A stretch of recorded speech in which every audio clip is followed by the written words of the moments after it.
You all will be happy to know that God blessed me to find a chair that looks pretty comfortable for about $129. And it was definitely on sale. Thank you, Jesus. I'm very excited about that because this one didn't had it. This one didn't had it. I didn't rock it, and it's over. And it was for little Circa. We need a chair that's for big Circa. That one ain't gonna get it. We need something else. Hey, Miss Michelle. Hey, hey, y'all. Ooh, hello. I'm trying to tell you. I be nervous. Y'all be nervous for me too. Y'all be seeing it. Y'all be seeing it. This is for when we done went through all kind of transitions. I'll say that. Our school has transitioned. We've added. You said lots of tree knowledge stuff on your wall. Are you meaning the books? Is that what you mean? The books? Y'all, I'm probably gonna put my glasses on because my eyes have been straining. So if you wonder why I'm wearing glasses, that's why. All right. Hey, Isabel, Miss Jackson, Auntie Lisa, Niqua, Nisi Pooh. Hey, my gift that someone made me because this is our logo. Our logo. Because the devil tries to steal everything, but you don't have nothing without no roots, and we need those. And so that's what we was putting down over here, roots. And now our roots. Let me know so y'all can know what's going on too. Our roots have started to spread, and they've spread out to every continent on the planet, right? And now they're spreading. First, we had to get the roots. And then when we all came together as a school, because if y'all realize that we started out like roots, all of us started out like roots here, and now we've grown into a community. So that's the trunk, right? And then all of the branches are all of the things that you all have learned and you have shared with other people. And now, do you see what I'm saying? This us right here. But if you think about the trunk, we'll say this: the trunk is not just our organization, it's God binding us together. Because all of us came from separate places to one place, and we only came together because of God. So we going to call him our trunk. And then the branches are the people that you all have taken the information. I don't care if it's about medicine. I don't care if it's about the Bible. I don't care if it's about how to live on a budget, the survival stuff, whatever it is that you all have taken and branched off and told your mama and your cousin and the lady and the baby daddy husband, whoever, baby mama, the people at the store. Them is all the branches, and those small branches have grown other things. You see what I'm saying? So when we picked this tree, we didn't even know what it meant all the way as far as what it was going to mean to our community. But I'm grateful it means exactly what it do. Because we all come from all kind of different lives and everything else. You hear me? We come from all different backgrounds. We come from all different financial backgrounds. Everything. Countries. Everything. Everything. And that is really what binds us together, because I believe, yes, God brings y'all back here. But I also believe that because of the fact that you learn stuff, not just from me, you learn stuff every day from other people all around the world, that can become addicting. Who remember we was talking? If you was here in the beginning, who was here in the beginning when I told y'all, I said, you're going to get addicted to learning for real and not BS. You ain't going to want to spend your time not learning nothing. You're going to want to be learning. And if you don't learn nothing, you're going to feel off. Who remembers? Y'all remember I used to say that? Hey? I said the days you don't study, the days you don't like read or learn something on TV, you'll be trying to figure out what's wrong. And it don't just gotta be about the Bible. It can be about anything, ancient history, science, medicine, whatever. Do you feel like that now? If you don't learn something, if you don't read something, you say you were right about that. Oh,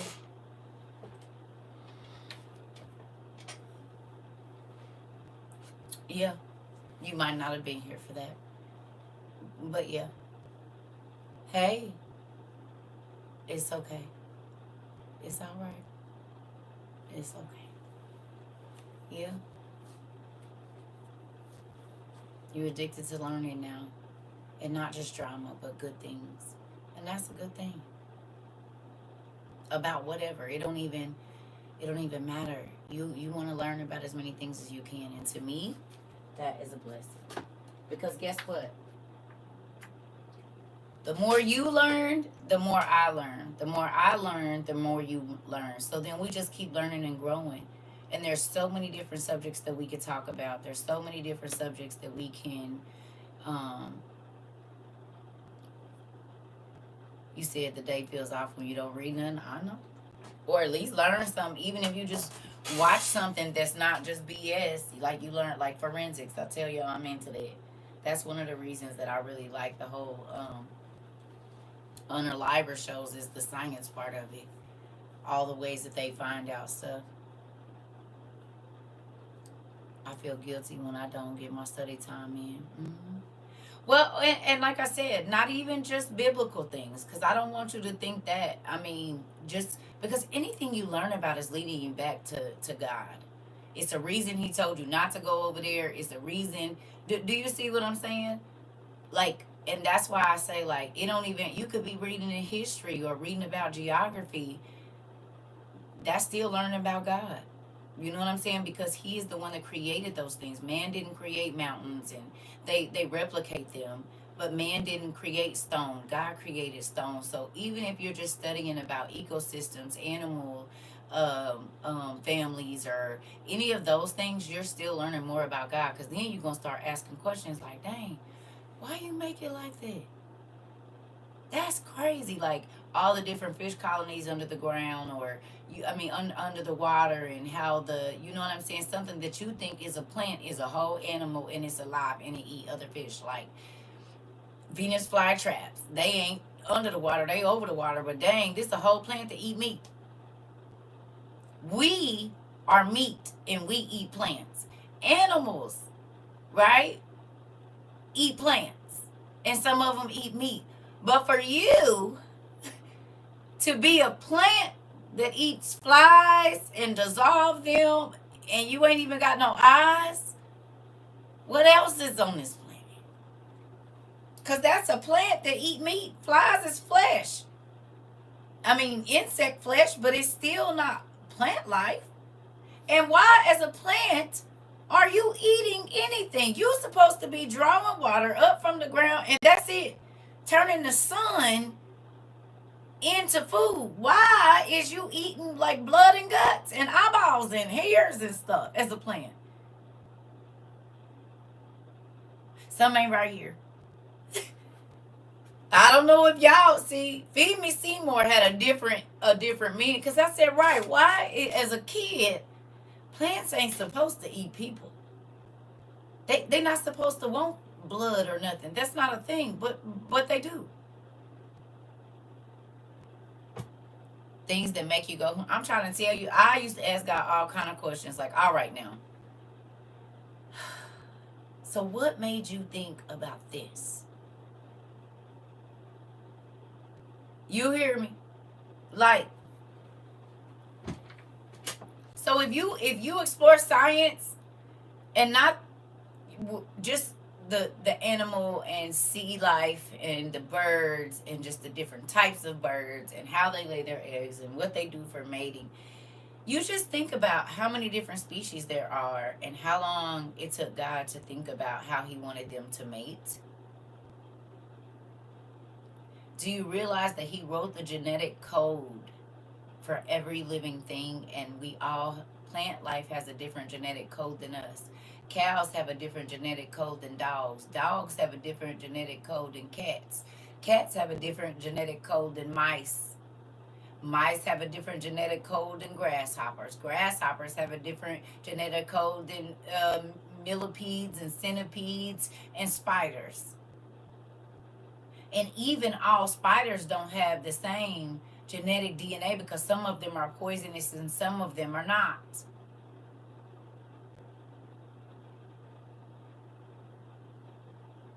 We ain't even got to the different types of ants. The big red African ants that can eat a carcass, or the little bitty black ones that'll take your Cheeto puff and carry it on their back. We ain't even got to those, or the carpenter ants that we got over here that excuse me, every time they building something they get to coming up in your house when they building behind you.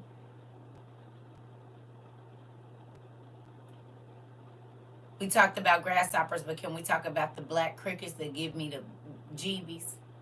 And they so shiny and crickety. But there's other kind of crickets, not just the spooky black ones. Worms.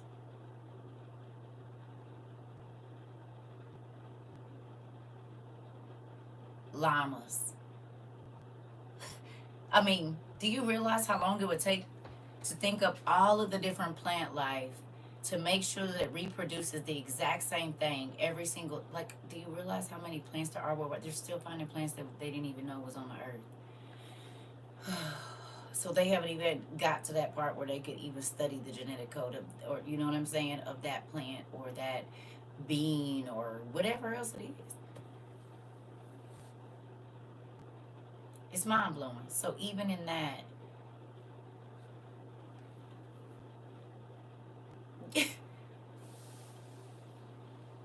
you said toasted crickets with lime and chili pepper is good. Fatima, where are you from?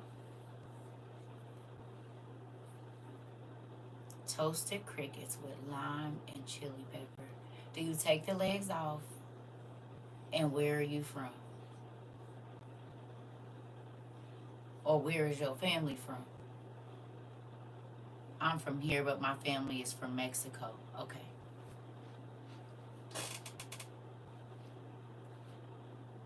So y'all don't take the legs off. Okay. Okay. Yeah. Do you see? But I know that there's a lot of African countries and Asian countries that also eat crickets and grasshoppers. They toast them and eat them like popcorn. Yeah, see?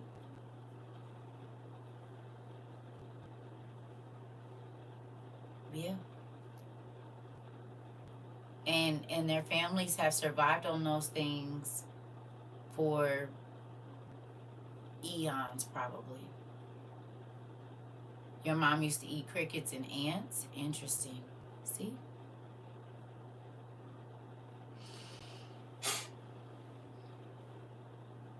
Which with fresh hot tortillas. Interesting. Oh, excuse me. Y'all hear my stomach? It's moving around because I ate it. John the Baptist did eat locusts. He sure did. He did eat locusts. Jimmy the Cricket getting barbecued for real. I did one time as a part of the army training, special training, out in this, yeah, when y'all gotta learn to live off the land and all of that, find different stuff. 2 legs, please. You know what, Mari? Oh, Jesus.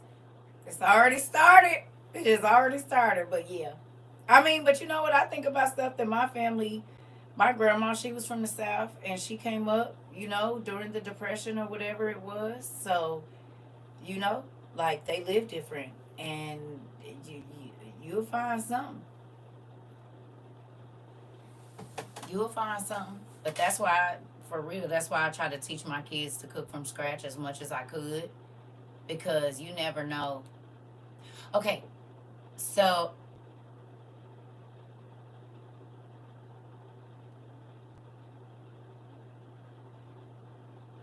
hilarious, girl. I'll be smashing them eggs. You said I can't even eat. Girl, you gotta, girl, you tripping. Water glass them then for when for when it ain't none. Squirrel, raccoon, possum. Yep, all of that. All of that right there. Now,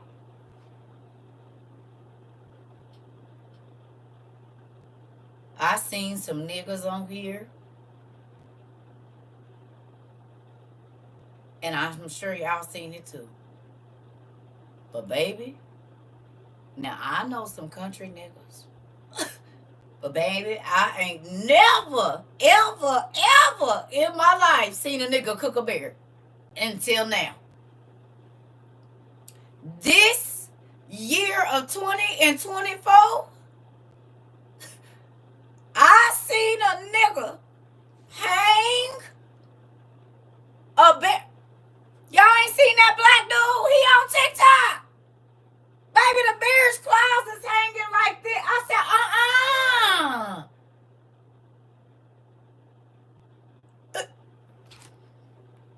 Go look it up, because I don't want them trying to say whatever.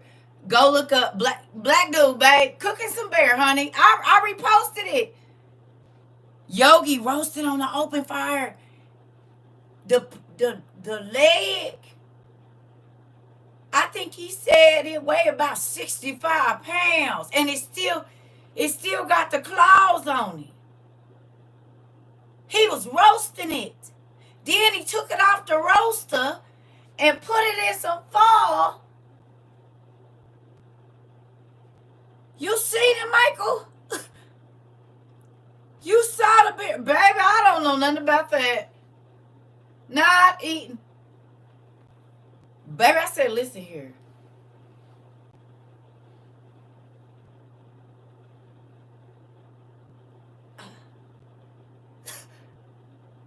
What?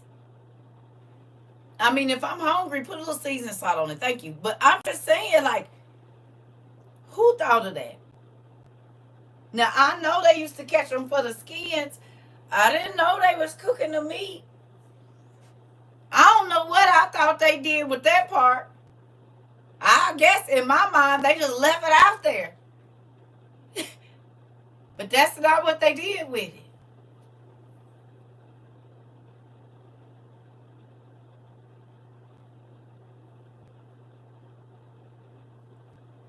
Y'all remember how they was unaliving the elephants for their feet and their tusk? And we was seeing the mutilated bodies all over Africa and stuff. Y'all remember? This is why poaching became illegal.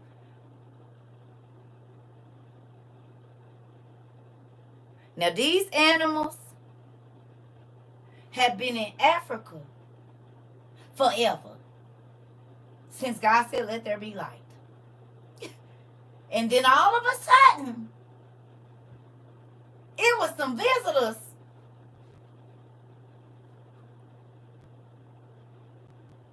The same visitors that show up to pretty much every continent, and wherever they show up at, everything be unalived.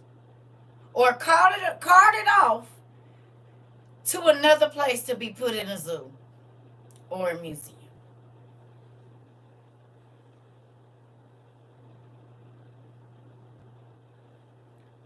No, they didn't just do it for ivory only. They was taking their legs and feet too, and using them as stands for tables and stuff.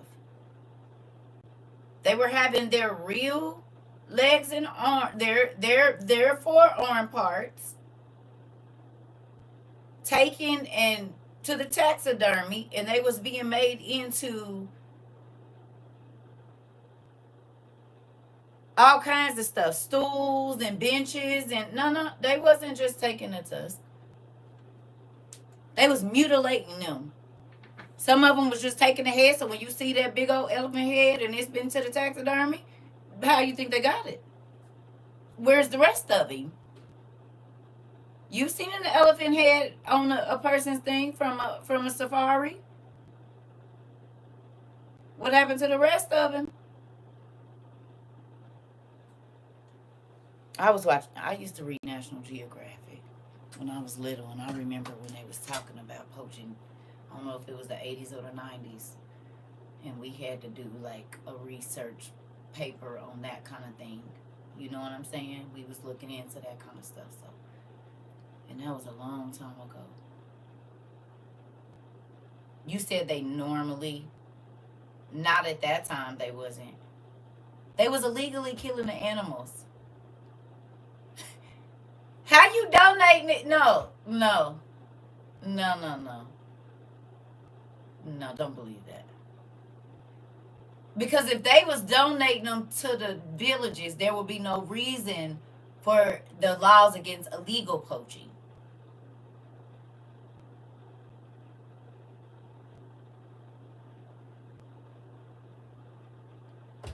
No.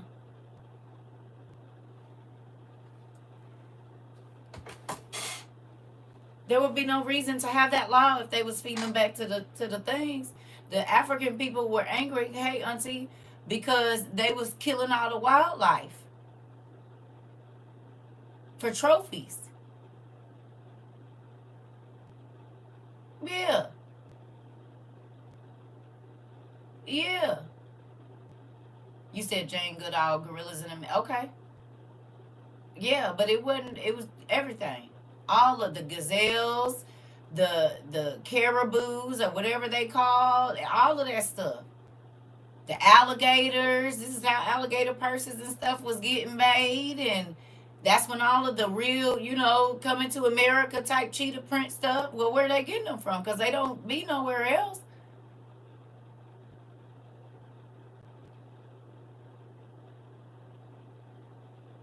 Yeah, you're right. Right, Amber. Yeah. That's why the Peter people came around. Is it Peter?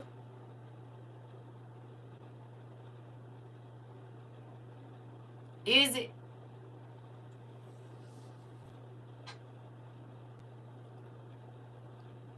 Yeah. hmm Anyway, who remembers what we talked about earlier? And I said, I just want to put this in your mind.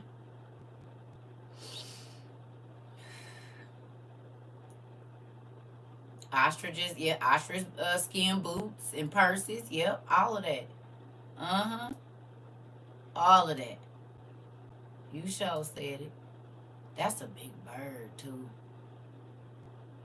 It take a crane to lift that bird up and I mean not lift it up, but they gotta move it on like a crane thing, the good big ones. It's a big chicken. But see, I would have did it different because the meat look like it's tough every time I see them do it. I ain't never really seen it fall off the bone. So I give me a big vat and brine it and then boil it on low for a good probably 10-15 hours. Then I roll it up in that foil and put it in that big trash can, baby. See, you got to boil that. You can't just smoke that. You got to boil that first. Get it tender with some onions and stuff. I said that's a big chicken there. But I think I can do something with it. See, when they be cutting it up, you can tell that meat be tough. Baby, y'all didn't boil that long enough. Y'all should have put a little vinegar in there. Got you about a gallon of vinegar and poured it over in that water. Just season him up before you a couple of days. You put your little beer in there, and then you put your little vinegar and all your seasonings, and you just rotate him every couple of days, just in a big plastic thing. Then you drop him over there in that big old tub you gonna have. You hear me? And you just boil him slow. Then you take him out of there. Maybe about 10 hours. Put him on boil. You see, and then you take him out of there. And then you hoist him up and put him under that barrel with the coals on the ground and stuff. Baby, he'd have been falling off. Y'all have not been able to keep that meat in there, baby. As soon as you lift that thing up, it all just fell out on the ground. See, they don't know what to do with that. Y'all tried to cook him too fast. You got to cook him slow. The leg is wider than my body. Like if you just put a whole bunch of meat together to make a chicken leg, because my legs go little at the bottom, it's about three of me. The 3 or 4 of me, the leg is. You got to do something with that. You just can't. You know how fast an ostrich can run? That meat tough, it ain't tenderized. You got to do something with that. All them tendons, it's like a real thick turkey leg. You gotta Them niggas run real fast. Nah, you got to tenderize that meat. It ain't gonna work. I'm just saying, Miss Ida, I'm listening. I'm just saying. I thought every time I done watched them cooking, I said, see, they didn't do that right. They did not do that right. I can help you. Baby, I smashed some ostrich. I ain't even tasted before. But as soon as they took all that stuff off, I said, that's a big turkey. Let me at it. Take me over there.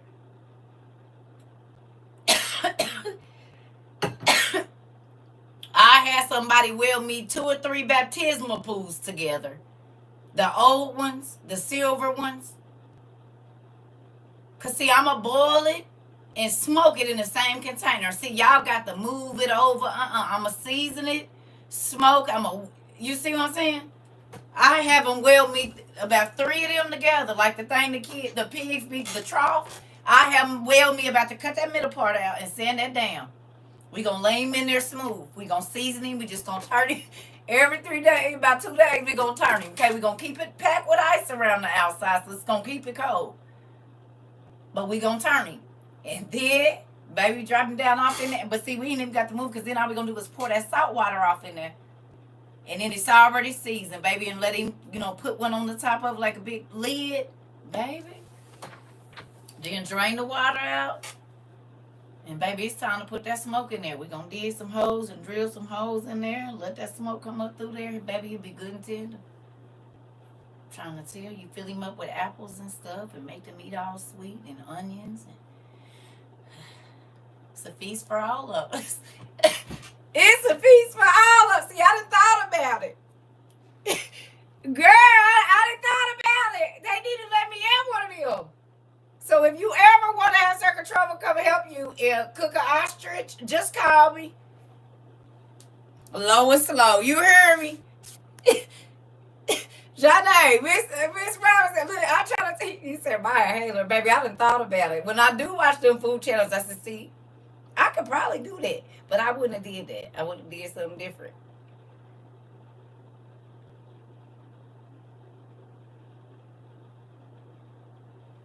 Y'all laughing, but you gonna think about it later. You gonna think about it. Yep, I probably could. Now that bear, I don't know. I don't know if it's tangy or gamey. I ain't never had that, so I ain't never ate a cub or nothing to, turkey, bird is bird, right? A fowl or whatever. It's what it is. It's big or little. And think about this. Can we talk about this? You make it sound so good. I didn't thought about it. I'm trying to tell you, bust him down in there with some orange. Girl, listen. Now, I don't know what you season a bear with, though. I ain't never heard of no bear seasoning. Because that ostrich, it's the poultry. But that, I don't know. I ain't never seen no bear seasoning in the store. I have to look around. Just try to come up with something. Good. I didn't. Moving on. Yeah, he cooked a bear arm. So y'all look up some bear seasoning. Let me know what y'all think. Okay. You said I would use sea salt on everything. Something. But I don't know if it tastes like deer meat or I don't know what bear tastes like. So I'm just saying.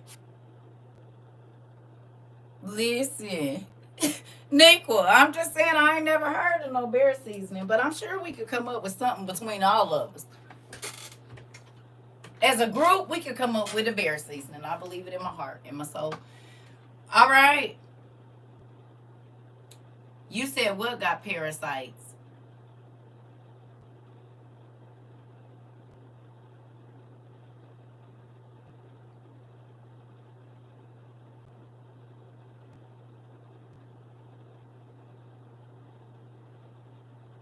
Maybe ones that's in the stores, like they eat trash, but not the ones that's up on the mountain.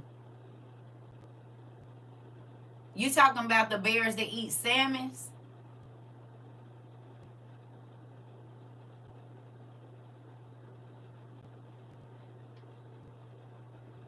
Cause I doubt they would be eating it if they thought it had. And the Indians, they used to eat bears too. The Indians didn't waste nothing.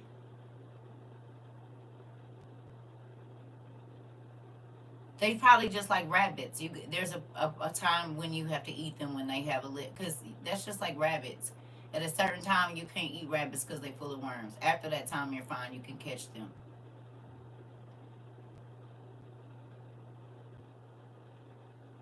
That part. You said running for their lives. Shoot, I bet Yogi won't be stealing no more. Right. Right. The ones that eat trash is probably different. And like city rabbits ain't the same as rabbits that grow out in the wild. You said we got to have a spicy seasoning in the mix. Hey, squirrel is the same, right? So it's a lot of animals. You just got to know the season of when they got worms, and after that, once that you pass through that phase, you good. I forgot to tell you this morning when I dropped my daughter off at work, they had a sign on the door saying,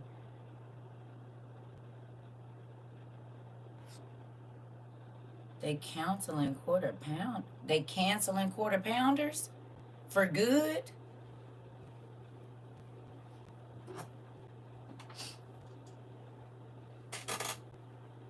Or just for right now. I know they said certain areas they was taking them off the menu. Right. Well, that's what we about to talk about. Okay.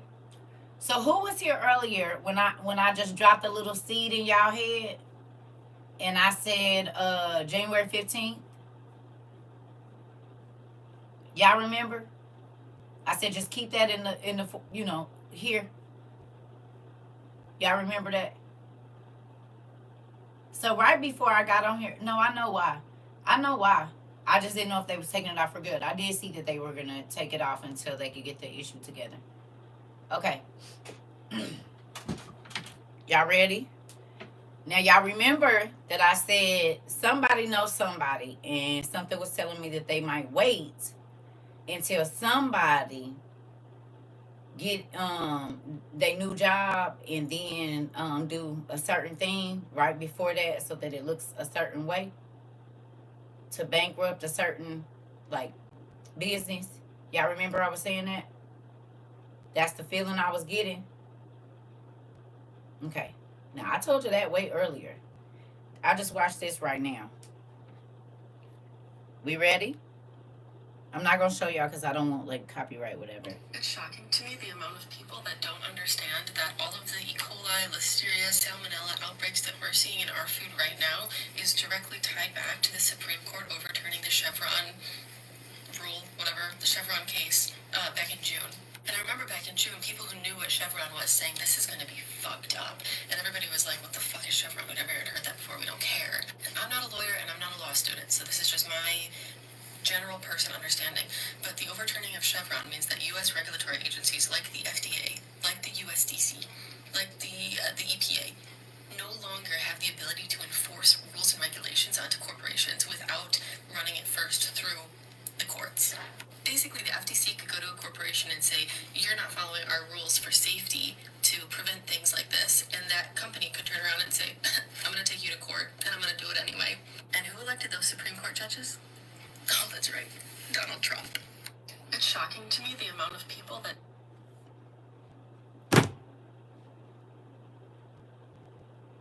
You don't think businesses is gonna tank that can't get no food? They closing grocery stores and everything. Ain't that crazy? So not only would you be able to do it at the ports, you done already did it with the food stuff.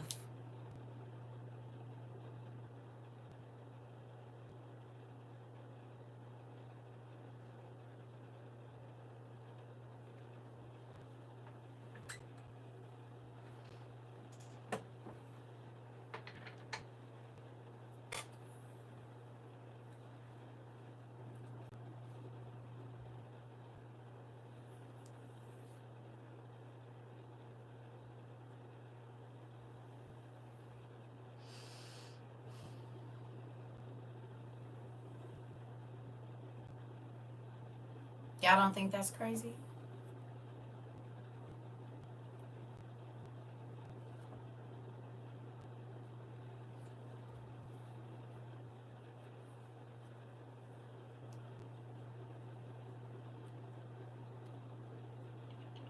He has a lot of control over commerce because he's been doing, whether it's bad business or good business, he's been doing business around. And so he has friends in places, a lot of important places.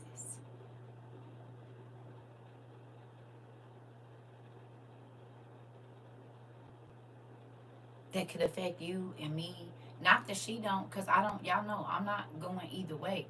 I'm just showing y'all what's crazy.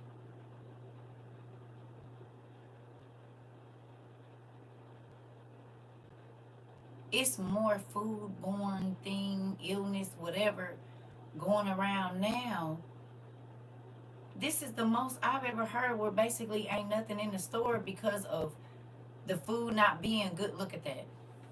Mm?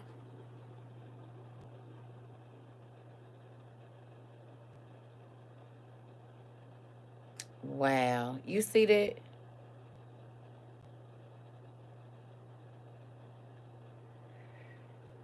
Here we go.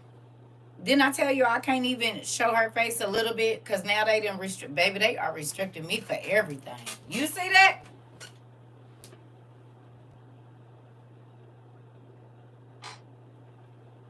Do you see it? That's why I didn't want to show her face, and I guess when I barely tip the phone, that's why I can play it, but I can't. You do you hear me? Absolutely nuts.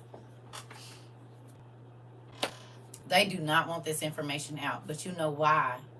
Because the owls is here. Even if you say for educational purposes only, baby, they do not care.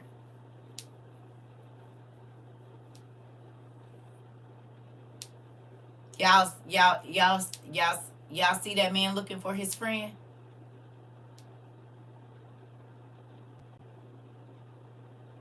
Huh?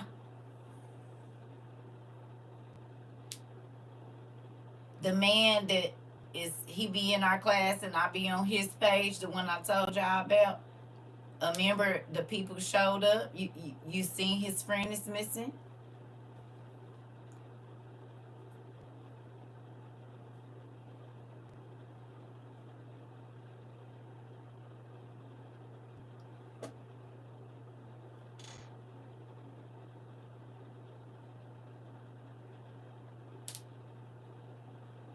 It just keep it on getting real close around here, don't it?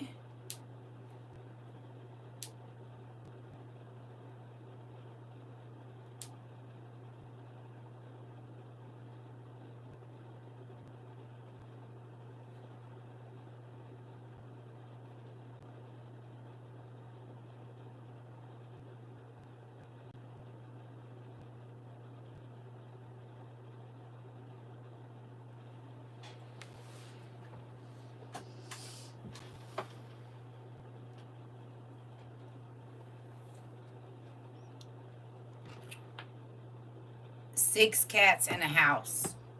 Six cats and a house.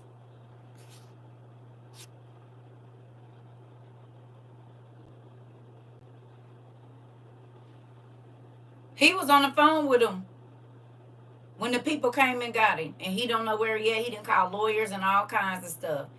And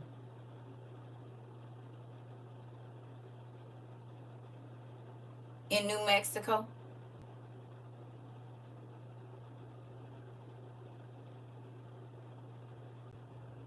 now his location is off and all kind of other stuff. So I just be wanting y'all to see for real the people that actually be seeing what's going on. And y'all wonder why I be like, nah, I'm good. I'll be at the crib.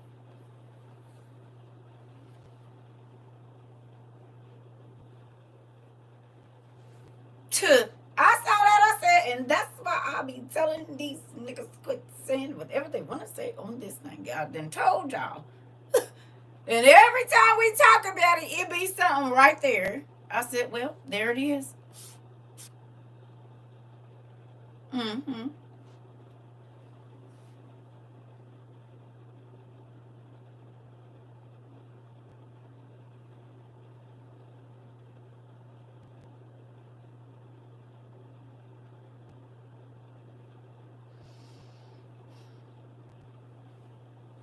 hope y'all see what I see.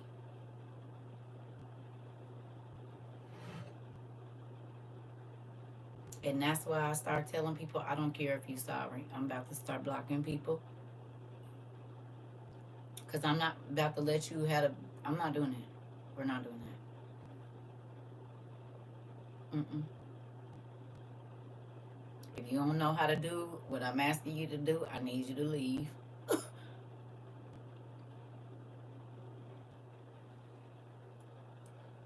You hear me? And if you think you just grown and gonna do whatever you want to do, you won't do it over here. You can do whatever you want on your page, on other people's page, but not right here. People's lives are in jeopardy. They freedom in jeopardy, and you wanna. I'm sorry. Oh, okay. You right. You about to be, cause you ain't about to be over here. The too many of the people that was a part of our community keep on keeping on, and then don't nobody know where they at. It's not funny.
Sorry, y'all.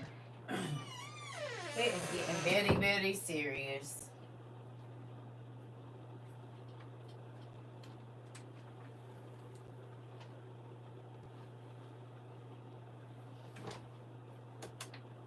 You hear me? Y'all feel me now?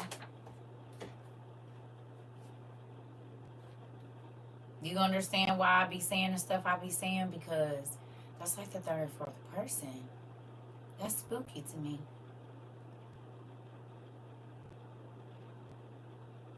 Because it's not the people in the people's, what's the name that they going to get? They going to get the person that everybody looking at. Right?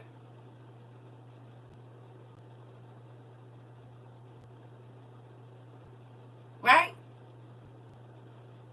They didn't go to all the South 90s people that was, they showed up at his boat. Didn't they?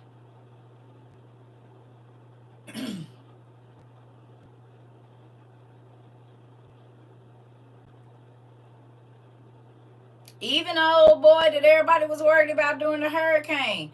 They didn't go to his followers' houses. When the sheriff showed up, they showed up at his house, at his boat.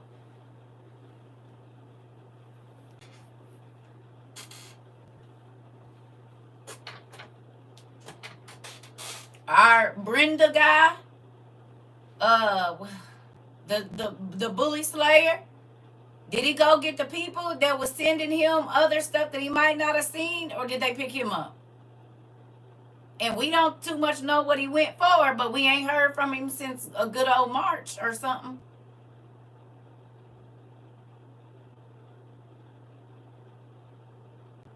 The man and his wife that showed the giant video of the thing opening, where they at?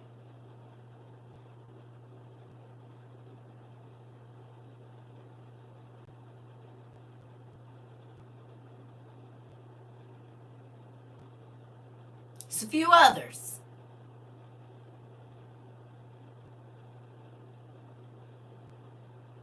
And we just been here barely 3 years. We ain't even been here 3 years yet. So, okay.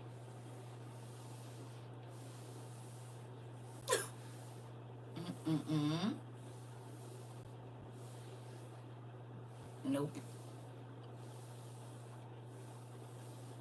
Right. Y'all forgot I haven't, because I sit on this side of the camera and I'm looking at people that do the same thing that I do, and they just one by one keep coming up missing. You hear me? So we sprinkle in a little of Jesus, so hopefully they don't be really coming over here looking that much, and then we, talk about the other stuff and then get back. Not sprinkle a little, because it's a lot of that, but you know what I'm saying? Because then they be just thinking we some crazy people. But in all reality, and I didn't mean a little Jesus, but you know what I'm saying? It's a lot of Jesus, but they they tend to steer clear from certain things. So if you have an even mix, they don't be over here that much. Do you understand what I mean by that? I didn't mean to say little Jesus. That was the wrong wording. It's a lot of that, but it ain't all that. You see what I'm saying? So that we can get away with a few of the things that we have gotten away with without, even though they over here, it ain't as, you see what I'm saying? Like just all one kind of content.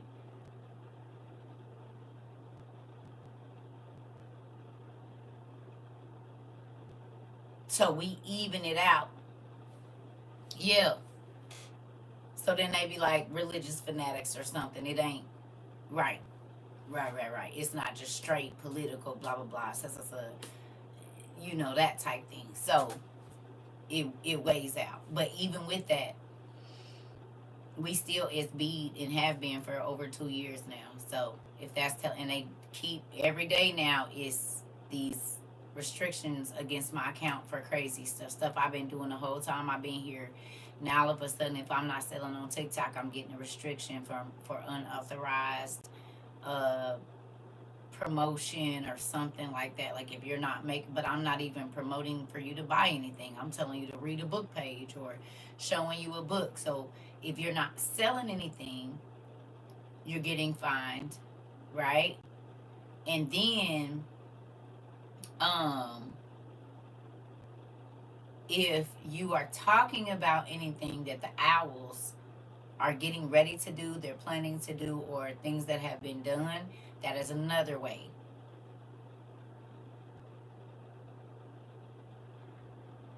Right?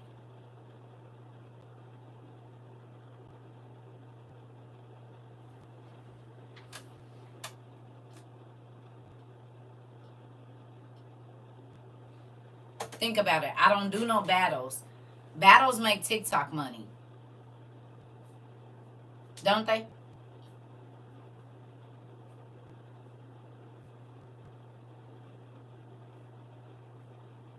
Because in order to cash out in your thing, you got to pay them something. So I don't do battles. I don't have a TikTok shop. I don't be on here asking y'all to like, follow, and share, and hurry up and send me gifts. So TikTok really don't make no money off of us.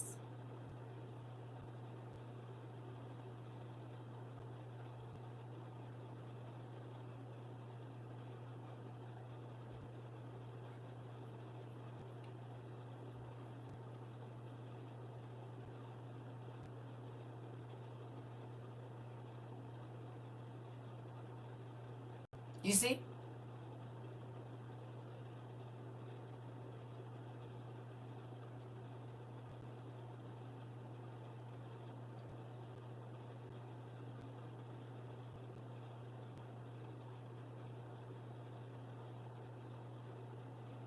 I don't have an orange button.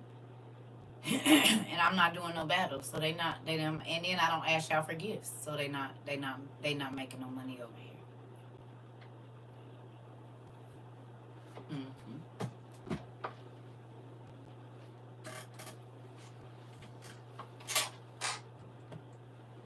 Period. Crazy, right?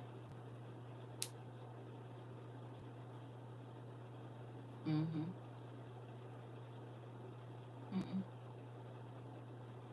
So they not making no money on our page, so they trying to get us on down through there. This is why they restricting, because they like, why you need viewers if you ain't gonna be making no money off of them. Question: when they have up the dollar sign in their name, what does that mean? That's their Cash App. Cash App. It's their Cash App. And as you can see, when you come in here, it ain't even no. Is it even a greeting when you come in here? We don't even got no greeting, do we? Do we got? We don't. It ain't no greeting like "Hi, welcome to." We ghetto. We ain't even got no greeting. What's up, new? We ain't even got it because most people put their Cash App in their greeting and all of that. We ain't even got that.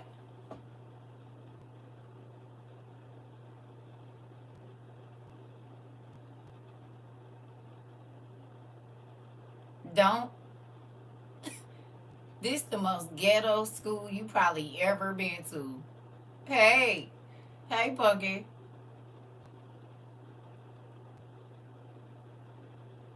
You hear me? In real life. Mm-hmm.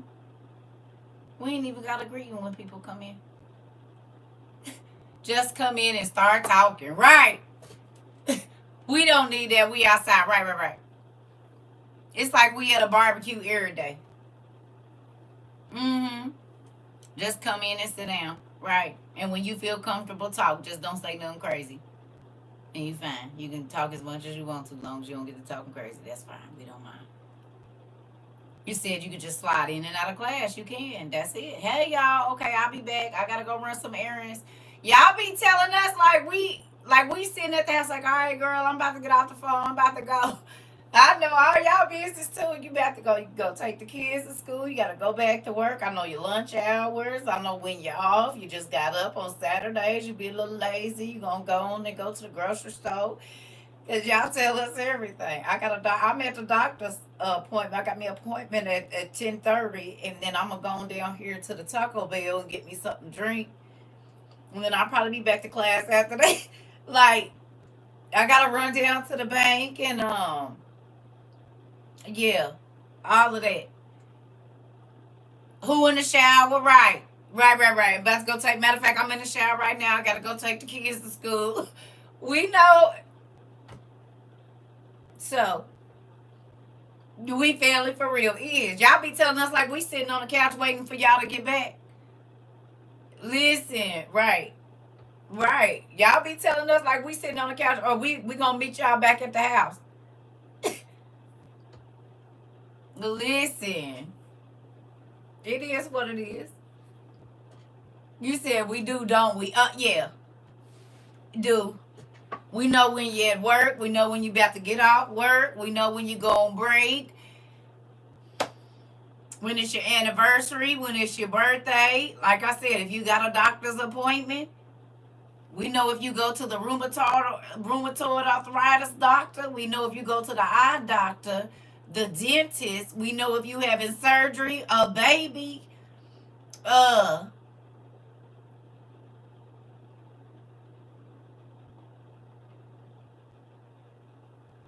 this part. Who been jumping on trees and who have it? Who didn't went swimming and wasn't supposed to? If your paycheck was short, if God bless your baby with a new pair of shoes, like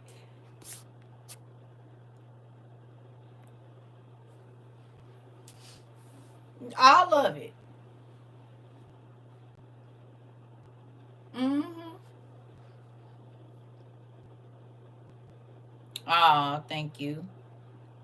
You said I love that for us. Me too. You got a place for people to listen to you, and it do feel like family over here. I'm grateful in this crazy time we live in. You said you on speaker everywhere. That part. We done went through divorces and marriages.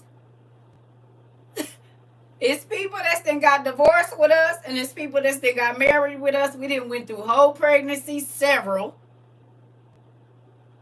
Okay, some babies when their mama and daddies came here, they was the babe on the boob, and now it's another babe on the boob, and that kid is running around.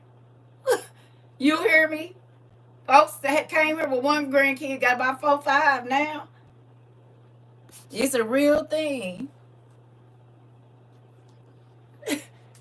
I even get annoyed when someone tries talking to me when we're in class. Y'all gonna have to quit doing that. You can go back and watch it. You ain't missing nothing. Y'all be cracking me up with that.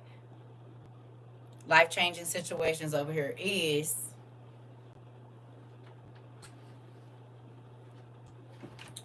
You said circle. Y'all be having me in bombastics because you be on the speaker. Oh Lord. I keep telling y'all quit acting like y'all grandparents. Y'all do not have to broadcast me like they used to broadcast Benny Hinn in the middle of the night. Put your headphones on. Now what you gonna do is look crazy because you gonna be the one laughing all out loud and yelling and can't nobody hear but you. I done told y'all.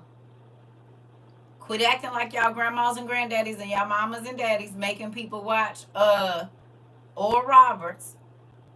You said and. Quit doing that. Sitting out on the porch with your TV on the porch, watching the TV out loud with your speaker outside. I'm gonna need y'all to quit doing that. You said I've gotten married and now getting divorced. It's a real thing. And it's some folks that's getting married. So we got some, yeah. I scrolled on Dear Me. We just had, some Sunday. My son said, stop speaking so loud into the screen. Hilarious. That part. Tell him it's all the way, it's down. I don't need no microphone, nephew. Sorry. And it's down. It's like to the middle on YouTube. God gave me some good lungs because he knew I was going to have to yell at people like your mom. So it's okay.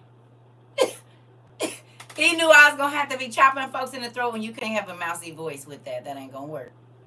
You see what I'm saying? I got a job. I'm a colonel. I have a job to do. You see my colonel glasses? This here. This is my uniform. You see me? I got my stripes and everything. Don't worry about it, nephew. I got you a tin hood. Attention! I said a tin hood. Attention! About face, nephew. I'm trying to tell you. Listen, right? My Johnny Cage glasses. You hear me? Now, what's his name? The Wayans brother. What was his name? The movie where he was the sergeant. Wasn't he a sergeant in a movie? What was his name? Major Payne. Yep, I'll take it.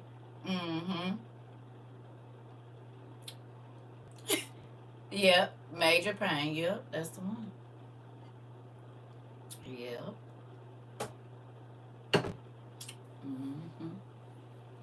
There you go. Yep. I was gonna say another movie, but no, because I think all of the people in that movie are kind of inappropriate. But what was the old '80s cop school? Police Academy. Was it? It was called Police Academy, wasn't it? But they was all crazy in there. I don't wanna. I don't know if I want to identify with anybody in Police Academy. I was gonna do it, but no, never mind. I can't think of nobody right now, and I can't think of all the crazy things they might have did in all the movies. So I'm not gonna identify with none of them. Yeah, Police Academy. I was trying to think of who I could be in there, cause I'm not the mousy lady that turned into the black lady that she used to talk real soft and then she get real crazy. I ain't her, so I don't know. You said that was Police Academy was good. All of them. Wasn't it like one or two? It was like two or three of them, wasn't it? It wasn't just one. You said, I'm going to get you sucker was crazy. Listen, nephew. Ladies, please don't be mad at me when I say this. I'm telling you, I showed that picture to my daughters, your cousins, about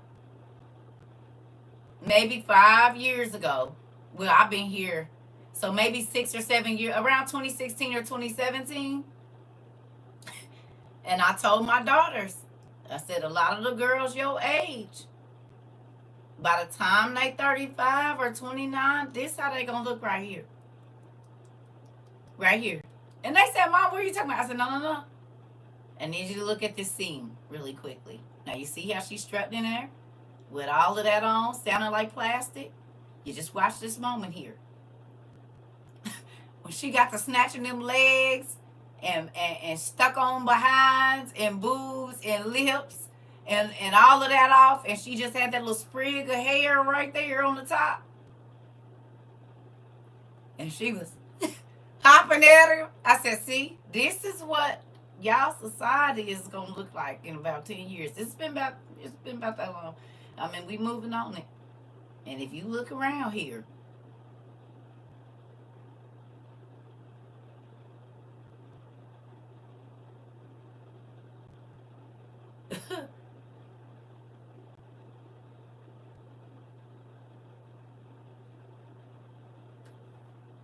they can take it off or take it on. They can put it in and take it out. It's the same thing.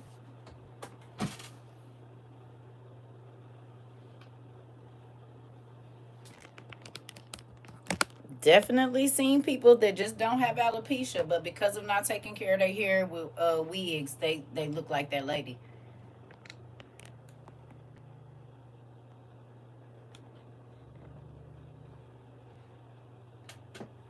And I'm not talking about because you sick or nothing like that. There are people that started wearing those different wigs and stuff like that, and they had beautiful hair before they started. And now a lot of people have receding hairlines, or their hair is really looking like George Jefferson. From the braid down in the middle and just leaving the U part out. That's the whole, they left with this part. That's George Jefferson. All the parts that you need to attach or leave out is that U right here and this. If you go across George Jefferson's head, that part that's left is that. Y'all was thinking I was being mean when I was saying people was walking around here looking like George Jefferson. For real. And I'm not talking about because they sick. I'm talking about because of the wigs and all of this. And most of their butts is like hers. It's not real. Boobs, not real. I mean, and I'm not knocking nobody. You do what you want to enhance yourself. But I'm just saying that was a skit. But in real life now, there are people that have gone and got surgery, and either they only look good when they have it, like clothes on, or it's then got out of control where it doesn't even look natural anymore.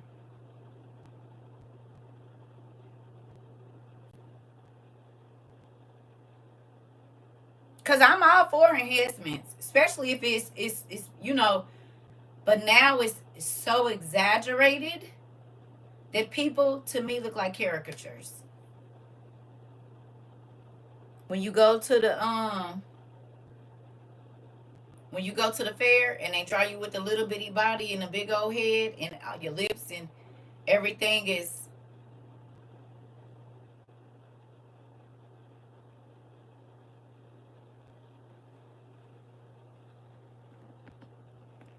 go back and look at, y'all got them because y'all went to the fair. Go back and look at them pictures and then go and just look at our society. That's what it is.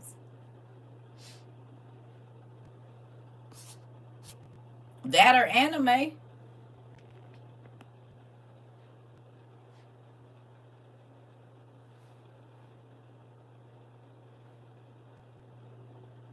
And I'm not knocking nobody. I'm just telling you my observation.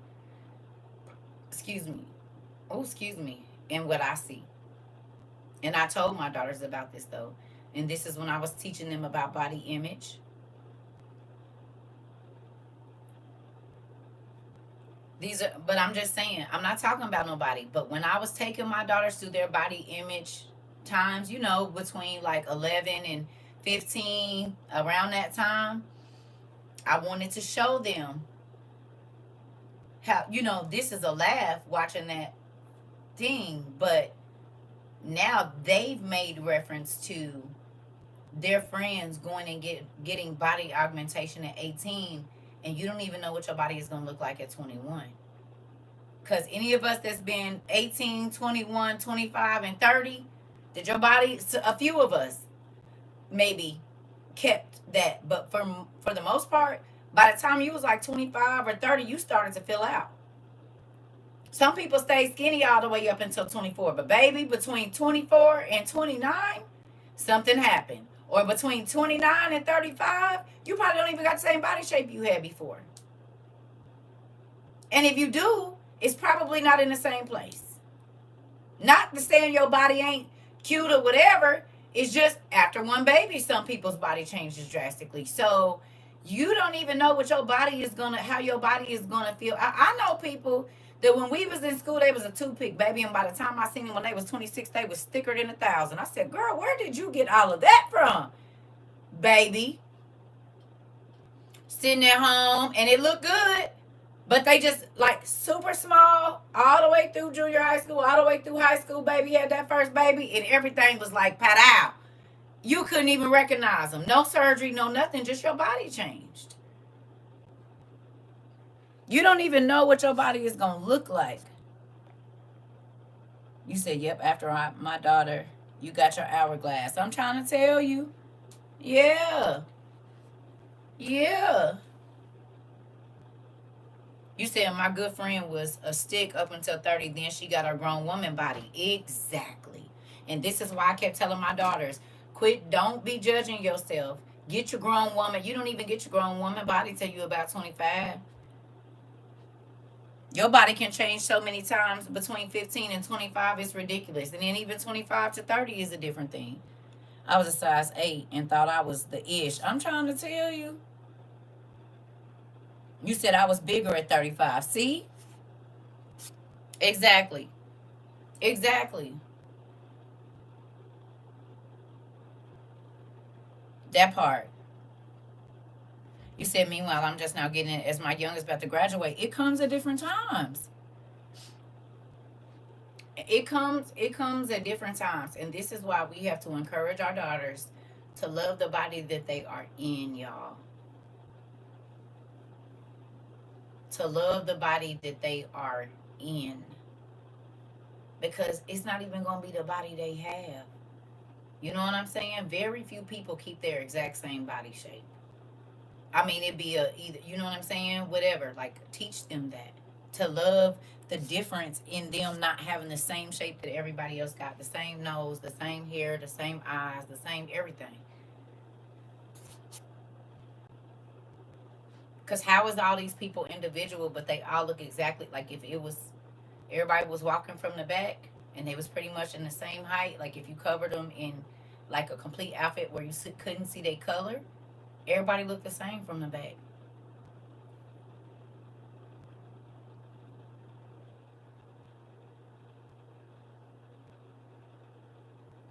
Everybody walked the same. If you put them behind one of the screens, everybody talked the same.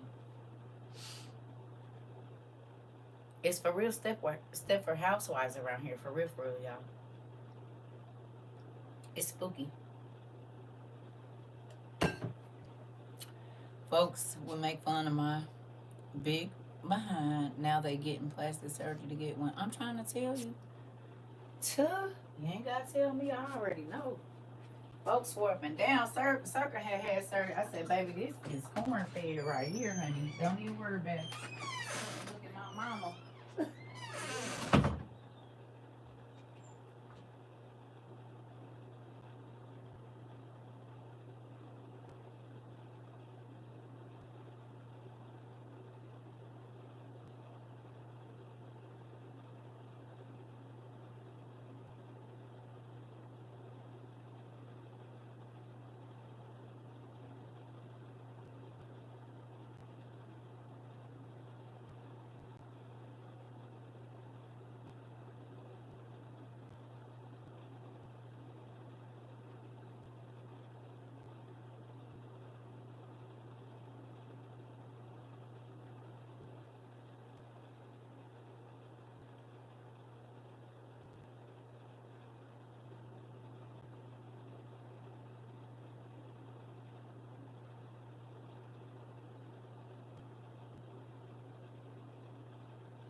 Excuse me. Y'all remember when plastic surgery used to just be for like burn victims and people that used to be in like real bad car accidents and stuff like that?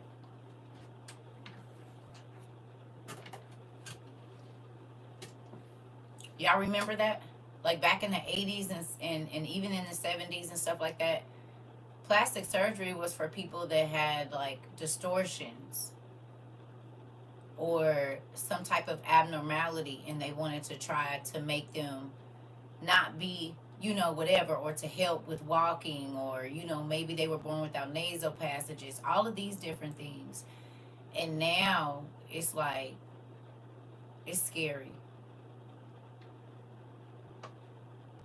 You can't even recognize some people. Like they've had so much surgery, you don't even know who they are no more. I'm okay with aging, y'all. Like I ain't got used to this patchy gray hair yet, but once it come in solid, this is what we're dealing with. Because it's okay. It's okay to age. It's okay. You're not gonna be young forever. And then how will these kids know who to go to if you're not an elder?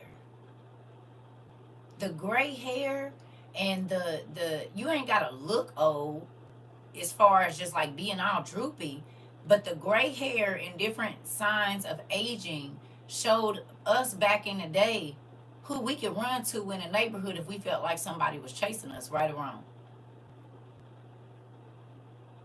We knew that the old person on the block, we could go to them, talk to them, ask for some water, whatever else it is. It ain't no more of that. So who are the young people supposed to go to if they 60-year-old grandma dressing and acting like them? If they 60-year-old grandma bent over in the camera, who they supposed to get advice from? If they 40-year-old mama out here clowning with a boyfriend younger than her, not the mama, the daughter.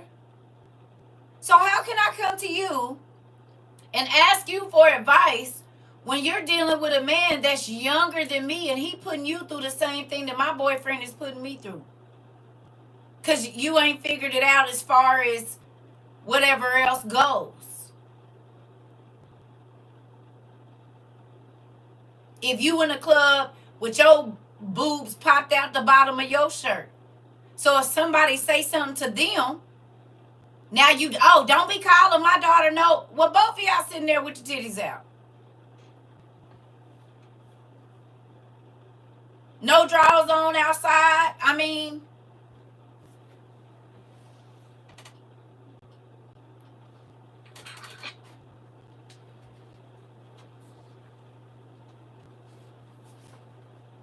and y'all know, I could do it with my daughters right now.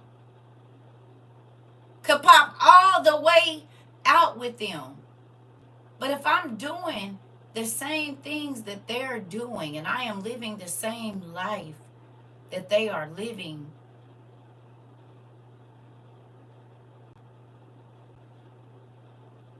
why should they grow up? Why should they stop doing stuff that's silly if I'm doing the same things?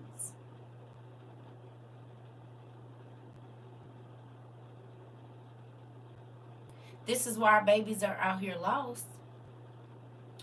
Because grandkids can't go to grandma and say, Grandma, can I talk to you about something? Because grandmas ain't trying to be wise, they trying to be young.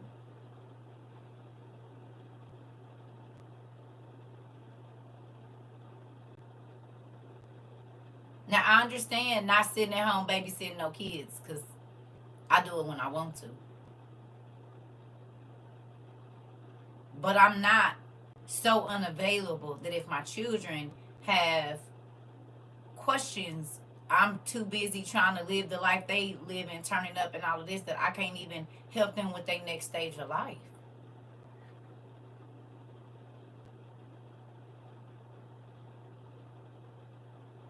Who are they supposed to go to if mommy popping pills with them? if mommy drinking do stay with them and talk and with the who they supposed to go to and get advice about when to stop if mom is doing it with them right now? To help me understand. Y'all talking about these young niggas is crashing out. Is they daddy's crash outs? Is they mama crashing out? Do they mama be able to risk it all when she get into it with somebody, now the police coming and all? I mean, what is mom and dad doing?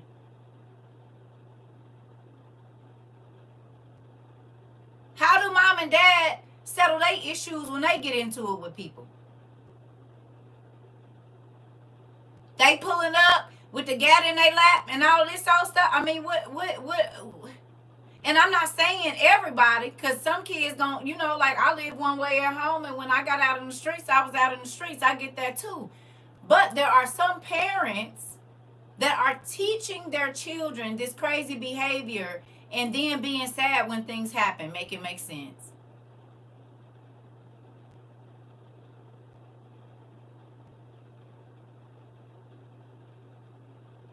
Who do they go to for wisdom on how to get to the next stage of their life if you still living the life they living right now? And I'm asking this question for real. If you're the person that they are supposed to come to about life experience and you're still living the same life that they're living, who are they supposed to go to?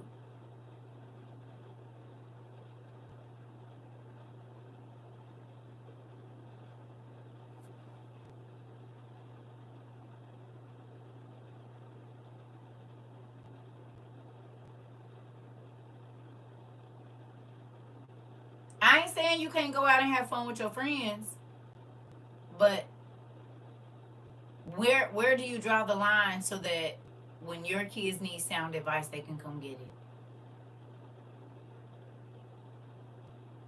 Or when they're friends who don't have a parent at home that's telling them right, they saying, you know what, you need to talk to my mama.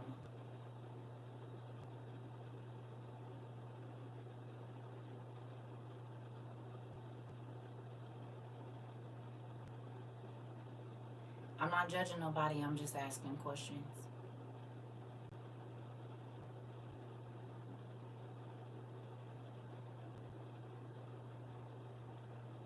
I'm asking questions, y'all. I'm not making judgments. I'm asking y'all who they supposed to go to. It's a lost generation. They don't have no guidance. They're taking their guidance from superstars and influencers who hate themselves and who pretend everything is make believe, everything is scripted, everything is rented and for show, and then these babies are out unaliving themselves trying to live a life that these people don't even live. Nothing about it is realistic. How many times have we seen cars was rented, jewelry was rented, furniture was rented, they lied and said they owned the house, and it was rented too. Even the clothes, they don't buy them, they lease them.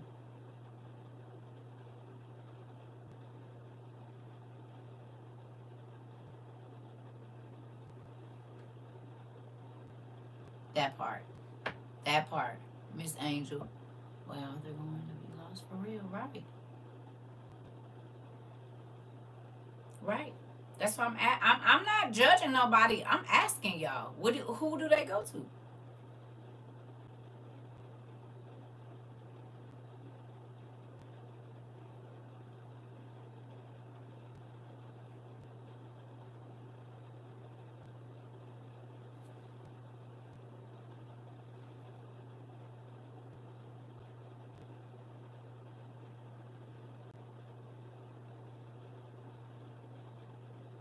It's quiet in here.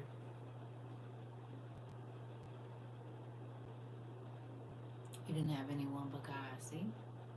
It be a real thing. I'm just asking y'all. I'm not judging nobody. I'm not talking about nobody. I'm just saying, who do these babies go to? You said everything in this world is an illusion. It's all smoke and mirrors. And I think that's why a lot of people don't like staying over here, because this is like cold bologna. It is what it is. Slap it down on the plate. You can slice it and have it fried if you like. You can boil it or barbecue it or whatever you gonna do with it. Chop it up and put it in eggs.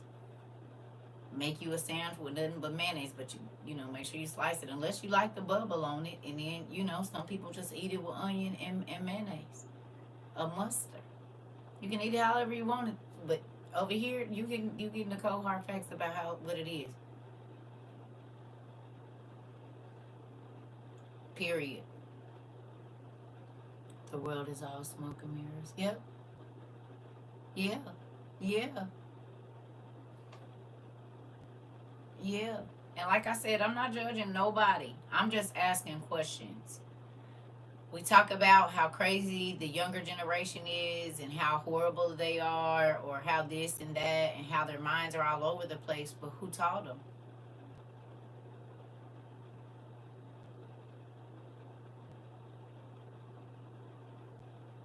Who taught them?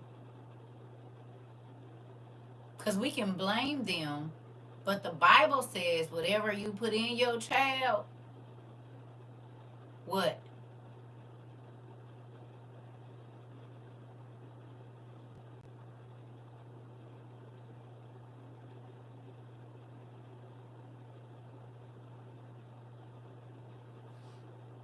What it say?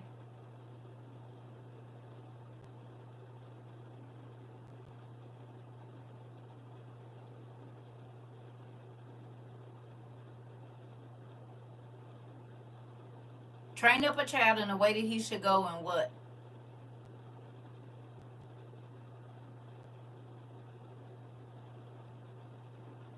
Y'all hear my stomach? I got probiotics going on, so my food is digesting very quickly. He won't depart from it. Okay. So however you raise your kid, that's gonna be in them until they die.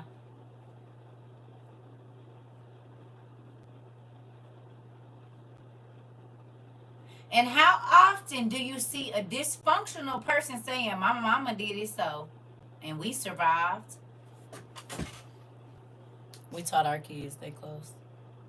They chose to follow anyone but us, or run to us when they have troubles. Interesting.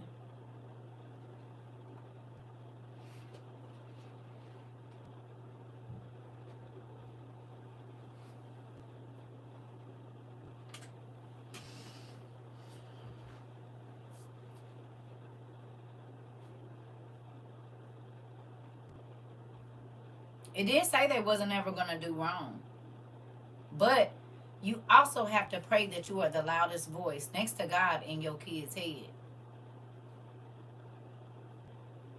You can't force it down their throat, because then they turn their ears off to you.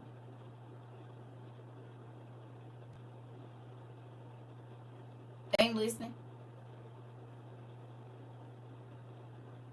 But if you ask them their opinion or give them two different options to choose from, scenario A and scenario B, well, that gives them a choice. But if it's only one way, well, they don't got another option. So they make their own.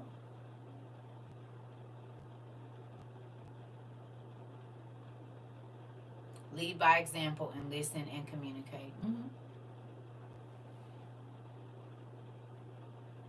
In real life, you can't expect somebody to listen to your views or what you think, as far as, especially your kids, and then they try to tell you what they feel and you be like, "I don't care." You gotta bait your fish. Come on. Yeah. Yeah. You said his mama threw him out and never guided him. It's a lot of us that got thrown out. But it's also choices too. I mean, you gotta think. You cannot start telling the kids stuff is wrong when they 10 or 11 years old, after you didn't let them be a hellion till they was 7. Discipline starts when they start crawling. No, no. Because even though I didn't live with my mama at 11, the stuff that she put down in me, it went with me. My manners, respecting people's stuff, don't tear up, don't go in nobody else, just acting however you want to and doing whatever you want to. Like, that's still in me now. That's why I allow my kids to express themselves in a respectful manner. Right. Right. You have to. Because you going to keep listening to a person that ain't listening to you? No. Yeah, and that's not even saying you a perfect parent, but you got to give them an option, because you can tell them, tell them, tell them, tell them, tell them. But if you never give them experience to see if they got it, how do you know? It's like giving your kid a whole bunch of rules, but then waiting until they're 18 to let them try to figure it out. Well, you didn't control their whole life, so they don't know. And you expect, because you're 18, well, they were just 17 yesterday and you was telling them what they couldn't do. So now at 18 is all their decision. Why didn't you see if they could make decisions at 12 about coming home on time and calling when you get to your friend's house and being responsible enough to call me in the morning and let me know you're okay when you are at your friend's house? You don't start that stuff when they 15, 16. That start when they go down the street to their friend's house. Call me when you get in there. Let me talk to her mama. She can be there till 7:30. At 7:30, girl, send her home.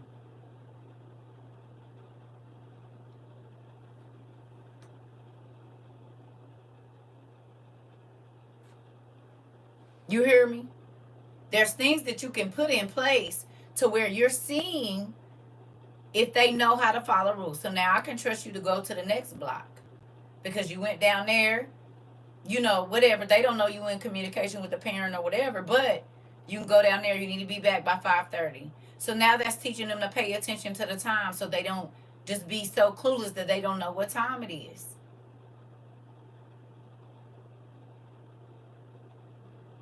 You see what I'm saying? There's things that you can do to train your children even when they're small to start understanding certain stuff. So when they get 15, yeah, they gonna sneak out. Yeah, they gonna try to ask if they can spend the night. That's teenager stuff. Okay, I'm not about to go ham on you because I know you're gonna try to do it. But responsibility, exactly.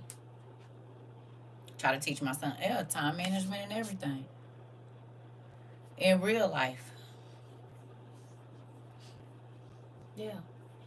It's a real thing. So, like I said, now that I'm a grandmother, and even though I don't live where my grandkids live, like, I understand the importance in putting into your children, hey, putting into your children, because whatever you put into your children, 9 times out of 10, unless something comes along and changes it, they're going to put that into their children. And you don't want to be the cause of a generational curse.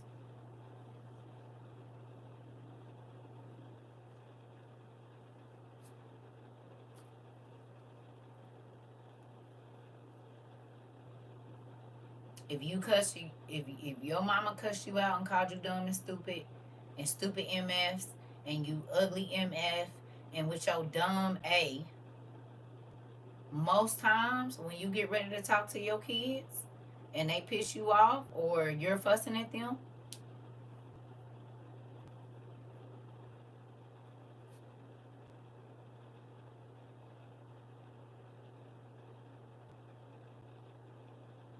we done all seen it. Parents, I think it's a difference in cussing at your kid or cussing out your kid. Do you know what I'm saying? Like, you might say, I done told your ass, I am sick of yo, right? But you not, you stupid B. You stupid mother B. You're not saying that to your child. You're not talking to your child how you would be talking to somebody. Now, have I cussed at my children? Yes. But cussing them out, calling them out of their name, and all of that, no. Will I tell them that you got me madder than a wheel? And I'm sick of yo, tired of yo.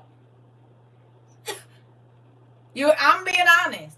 But to sit on the phone and call my daughter a female dog and a whore and all of these things that I call a chick in the street, no ma'am.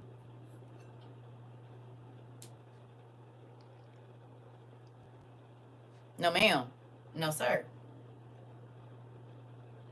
Because if I do that, I'm preparing them to be talked to by their spouse exactly like that.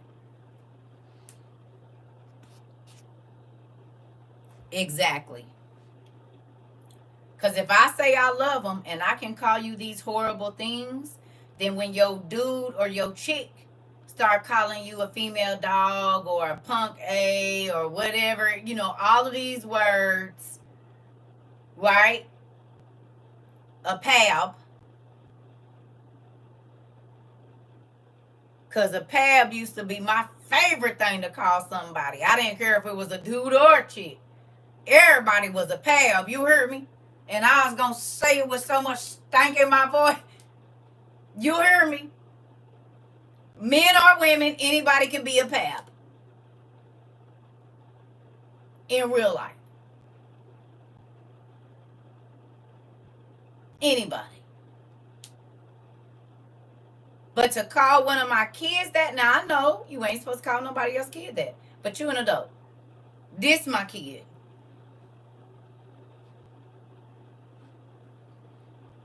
When I tell you anybody, everybody was a pap, babe. Everybody. Let me get mad. That's the first thing coming out my mouth. Trying to tell you. That was my mom when she drank, but I usually walked out or left. Oh, I know. But baby, it be some people that don't even be drunk or on no substances, and they still talk to their kids like that. Hold on, y'all. They still talk to their kids like that. It's not okay because you tearing them down, so you can't be mad when they get with somebody that do it.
Sorry about that, y'all. Oh, probably about to go. Y'all right after this class this morning? I forgot to ask y'all about that. You said I'm back to the corner.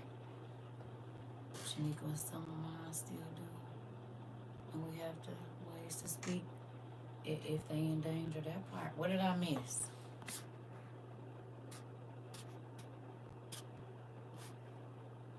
What did I miss? My kids have to share their location with me in this Life 360 app at all times. Girl, I told you my kids want me to get that app. I need to get it.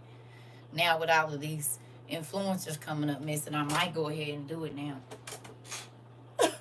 I might just go ahead and do it now. But see, I don't have, well, they said you can get it on the Android because I don't have, they all have iPhones. I don't got an iPhone. I mean, I have one, but it's not one that I use. So, but I do need to get it. They've been telling me to get it since I moved down here, and they all have it, but mom is the one that own it. Huh? Right. I'm saying my kids been telling me, Mom, because we need to know where you at.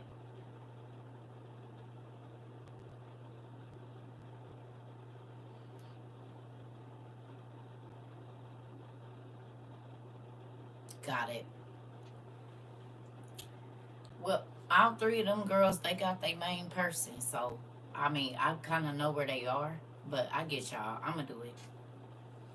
They've been telling me to get it for like 3 years. But see, they wanted to get it so they could track me, and I didn't like that. I told y'all my kids gotta feel like they know where I'm at all times. I don't like that. Like I couldn't be gone when they got home from school. They calling me. I might have just left the house, been coming up the street. They was 16, 17, 18, 19 years old. Get home, take my mom. Where is you at? I can leave the house. At the time I was married, I'm with my husband. I'll be back. Well, when is y'all coming home?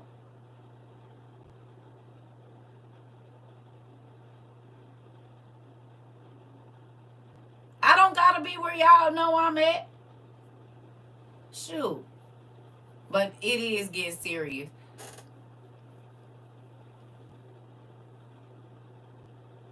No, I know. I know y'all. They've been telling me. I'm telling y'all, they've been telling me since 2021 to get it when I move down here. I'm gonna do it. Well, I got some breakage in here. I'm gonna do it. But they need it for me too. I'm gonna do it. This is a sign.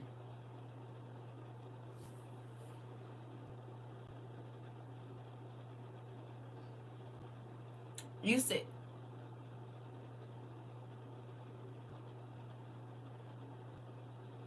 it's all right. Right. That's what I'm talking about, Miss Bonds. That's what I'm talking about. And that's how my kids be doing me. Mom, where are you doing? It's such and such address. Like, I've had enough of it. They've been tracking me their whole life. Whether they was in town or out of town, they wanted to make sure I was at home. You out of town on vacation. I'm sitting in the house, and you still gotta know where I'm at. I'm at the same place I was when you left. Ain't nothing changed. I already know how they do. I already listen. Y'all, my son 27, about to be 28. Believe me, I've been getting tracked by kids for a long time. Way before a tracking app. Is my mom over there? You seen my mama? Because they know I don't go too many places. And they had all my friends' numbers, so if I wasn't home when they got home from school, they was gonna call everybody they knew and be blowing me up. Where is you at? They don't care. They didn't call out of state. Like, have you talked to my mom? First of all, why is you calling all the way to Arizona, girl? Stop it. I was in a meeting. I couldn't answer right away. They didn't call. Listen, call my son. Have you talked to mom? He all the way in Arizona. If he talked to me, that still don't mean he know where I'm at. Maybe my mom was acting up on the cruise. I had the Coast Guard get her on the phone at sea. I don't play, period. Hilarious. Right, calling them. I'm trying to tell you, nephew, they calling everybody. You didn't talk to my, calling my brother. You talk to my, I'm in the state with y'all. I'm only at Aldi's. My phone, I left it in the car. You do it to your mama too, Patty. We do not gotta tell y'all where we at. Nephew, leave your mama alone. Sometimes we don't want y'all to know where we is. Still hiding in the damn bathroom and stuff, in closets, trying to eat candy bars. Y'all about to be 35 years old. We ain't got to tell y'all, mama, where you at? Mom, where you? Don't worry about what? Damn. Just trying to sit in here and boo by myself. Like, leave me alone. Can't take a nap, nigga. Can't take a shower, nothing. First voicemail. I know she did. Oh, I already know. I done sent my kids to voicemail, and they told me they holding it. Why you didn't answer my call? The same reason you don't answer mine. Same reason you will hit me to voicemail. Same thing. The same reason you swiped on my call, I'm going to swipe on yours. Shoot. I stopped doing that to my mom. She never home. Right. She had until the next port and she was getting flown back. They knew to call me hilarious. Not you that put on punishment. Keep acting up and you going to come home. Now, I told you could stay the week over there on that cruise ship. I'm not going to tell you again. Don't make me show up at that next port and come pick you up. See, that's the mess my kids will be doing. When I told y'all when I was down there with Auntie P, they like, you still down there? Well, what is you doing down there? I mean, what is y'all doing? Well, when is you going? Now, mind you, I don't even live in the state where they at. But they wanted me to be here. At home. Well, when is you going home? Well, you done been there a long time. I mean, what's going on?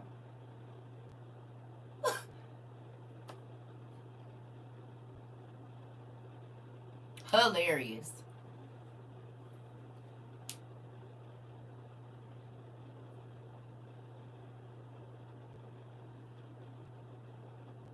You said makes you wish you had a mom to call. Listen, me too.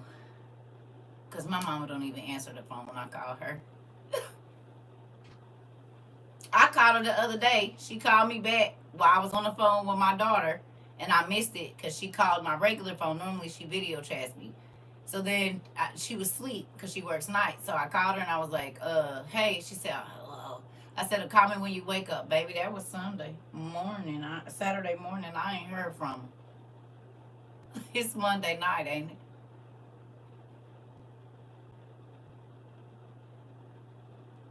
It's Monday night, going on Tuesday. Yep, it's about to be Tuesday tomorrow. I talked to her Saturday morning.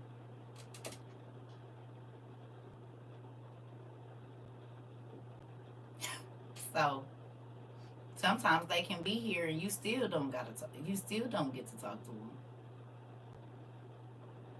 in real life. And I don't know. I mean, you know, they are here and still don't talk to you. So you know what I'm saying? I understand because it's been a plenty of times I needed my mom and she didn't even answer.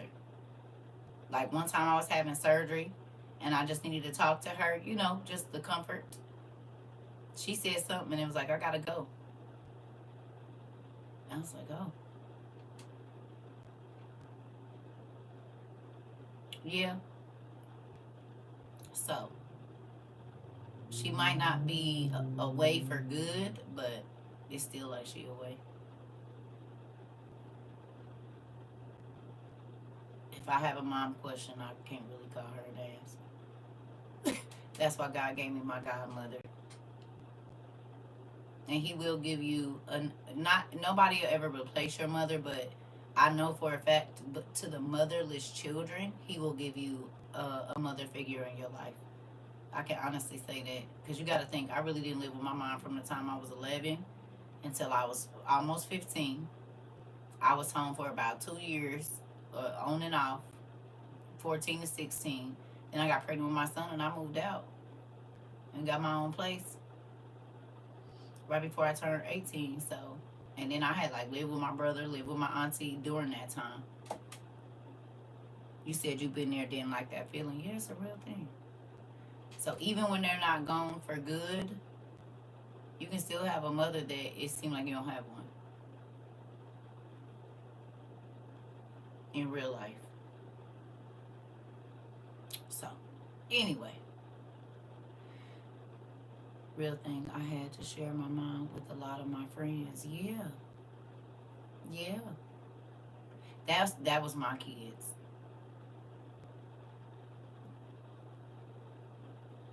They are no longer friends now. Now let me tell you what my kids' friends do. They don't do it that much no more because I'm not around my kids. Let them follow with my kids, and my kids won't tell me that they didn't fell out with the kids. I mean, this is even when my daughter was like 21, 22. She'll be and fell out with people, But she didn't tell me that and fell out. And the people would come over like, hey, auntie, or hey, TT, or hey, mama, or whatever. So I'm used to them coming to the house. So they sitting in the house, we talking. My daughters will walk in and mean mug, like, what the hell she doing here? And go on upstairs. And I'm like, you and my daughter into it? They like, yeah, we ain't talking. Oh, baby, you can't do that. Mm-mm. I mean, for real. Like, people have come to my house and thought that we were so cool that they could talk crazy to me about my kids. And I said, no, hold on now, wait a minute. I do love you like my child, but in all reality, you're not my child.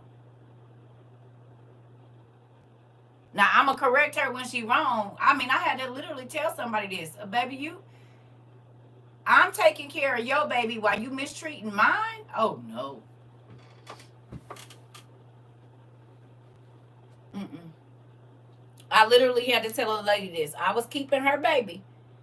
I'm talking about taking good care of her daughter, too, and didn't even hardly charge her that much. And you mistreating my baby. And then the crazy thing is, her baby looked exactly like my daughter did when my daughter was little. I said, let me tell you something. You know how much you love her? This one you drop off to me every day? Even though she grown, I love her the same way. So I'm going to need you to pack this little baby up, and I'm going to need you to take her, and you're going to have to find somebody else to watch her, because I'll be damned if you making my baby sad and you think I'm going to keep taking care of your baby. We're not doing that. Where they do that at? Her baby was 1 or 2. My baby is 22 or 21, but you still don't get to mistreat her, because the same way you love your 2-year-old or your 1-year-old and you want her to not be hurt and taken very good care of, you leave your baby in my possession, and I'm leaving my baby in your possession even though she grown. If I'm teaching your baby the right things, your grown tail don't need to be trying to teach my baby, because you 10, 12 years older than her. You don't need to be teaching her no bad stuff if you don't want me teaching your child. I'm not going to mistreat your child, and you damn sure ain't going to mistreat mine. Because in my eyes, you too old to be hanging around her. But we going to leave it. We going to leave it. But I did tell her that ain't no way you think I'm going to keep taking care of your baby, and your baby is, she cry because she don't want to go home with you because you want to stay over here. And then when my baby come from your house, she's upset and she's crying and she's this and that. We're not going to do that. And you're not going to talk to me about my baby to my face. We're not going to do that. Mm-mm. I said people was real crazy. It's a few people my kids done cut off, and they'll come home and they be at our house, and I'm like, you didn't tell me you're not talking to them. They just showed up here.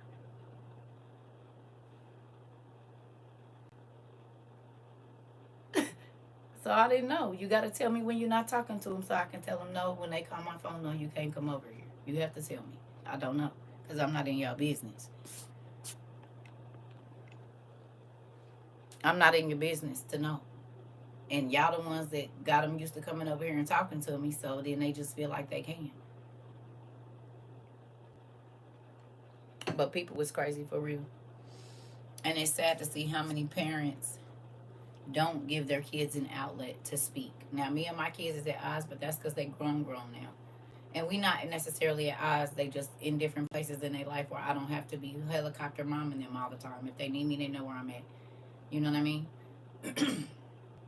And that's that, because I believe in letting people live their life. I think sometimes we be stressed out because we be trying to control people. I'm not trying to control nobody.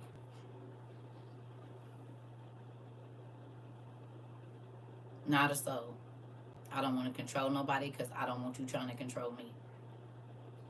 I can give you advice. That's it. That's all. I ain't got nothing else for you. Take it or leave it, but I'm not about to be stressed out. That's with anybody. Mm-mm. I don't want no parts of it. You hear me? Because think about it. Most times when a person, either a kid, a husband, a spouse, or whatever, if they keeping you stressed out, most time it's because you feel like you're not in control of the situation. And it don't mean controlling that person, but you feel like your words are not effective. Right? That's what causes arguments. You feel like a person is not listening to you, or they're not hearing what you are truly saying, or they are dismissing that, right? No?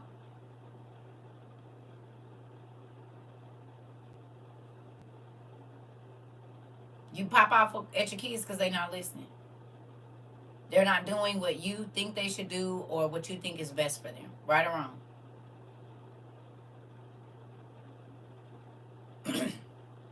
You don't feel like they're making good decisions. You don't feel like they're doing what you taught them or what you told them, right or wrong. Because if they were doing what you asked them to do or doing what you taught them to do, you wouldn't be upset, right?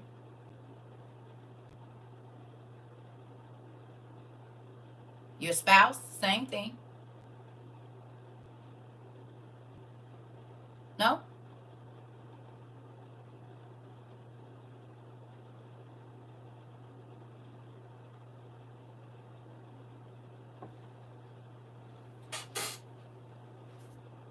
It's only a few things.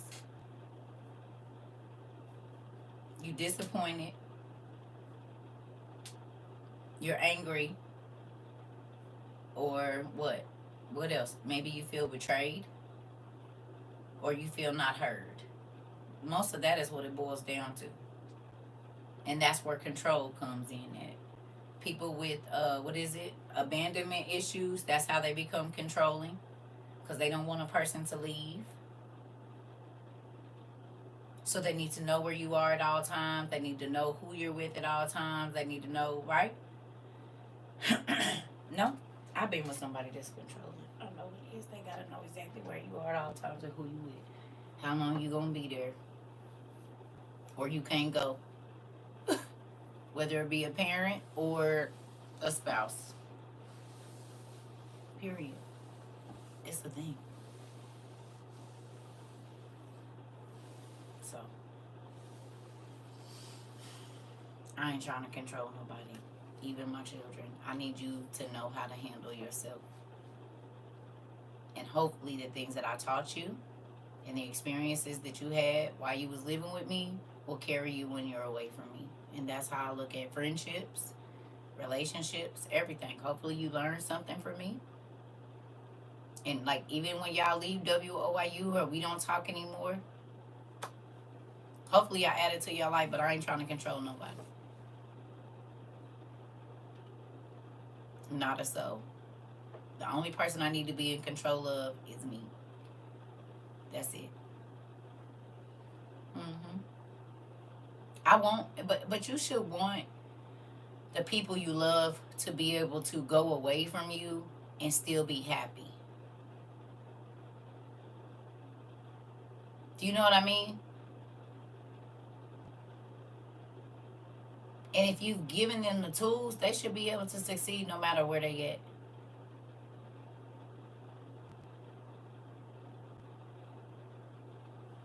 So if I taught my kids, it's not saying they're not gonna have hard times. They're not gonna learn. Youth is 20s is about learning life. Okay, 20s to 30s, you just learning how this life works. But if I put the right tools in you and you apply them, you should be. If you move to Alaska, if you move to Hong Kong, you should be able to implement those things and be able to take care of yourself.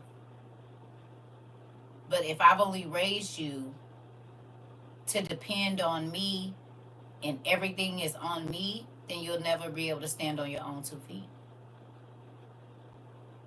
It's just like riding a bike. If you don't never take off the training wheels, then they don't know how to do it. They don't know how to ride. And if you always hold on to the back of their bike, they ain't never gonna go far.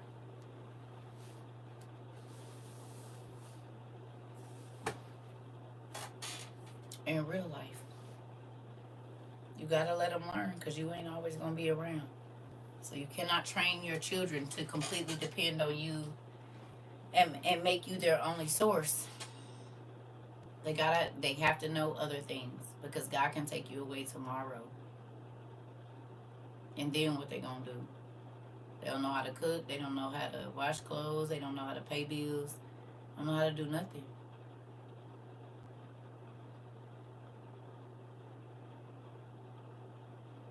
How many people moved out and you didn't know what to get? Maybe it took to your second apartment or second house for you to actually learn what you needed in your house.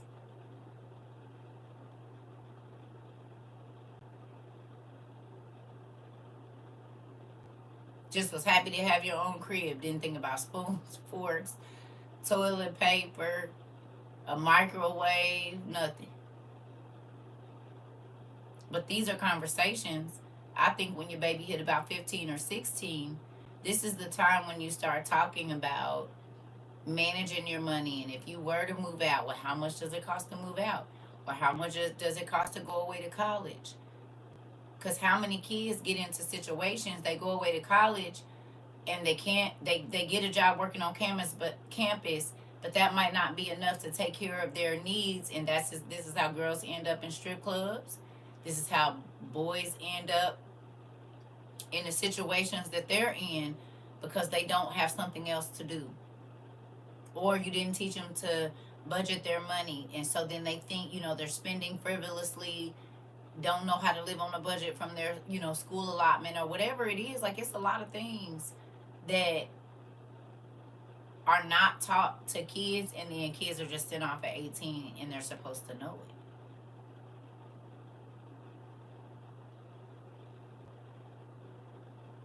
All they've ever bought is snacks when you send them in a grocery store.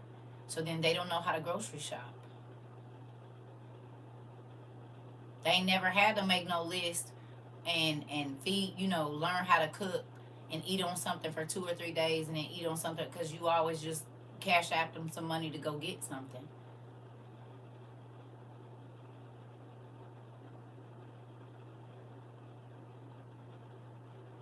Do you see the difference? If you take them to the store, give them $30 and say you have to make 3 meals out of $30.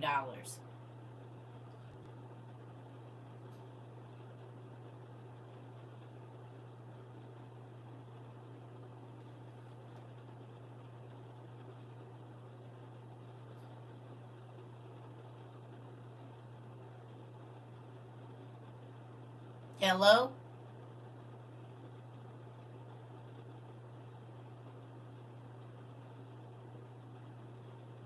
Are we frozen?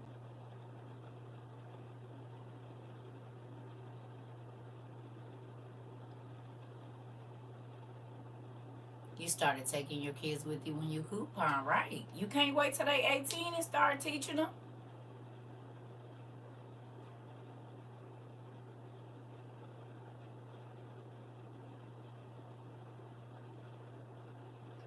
Think about it. If they only used to buy snacks when they out with their friend or going out for pizza with their friends, and that's the only food they know how to buy when they go away to college, what they gonna do?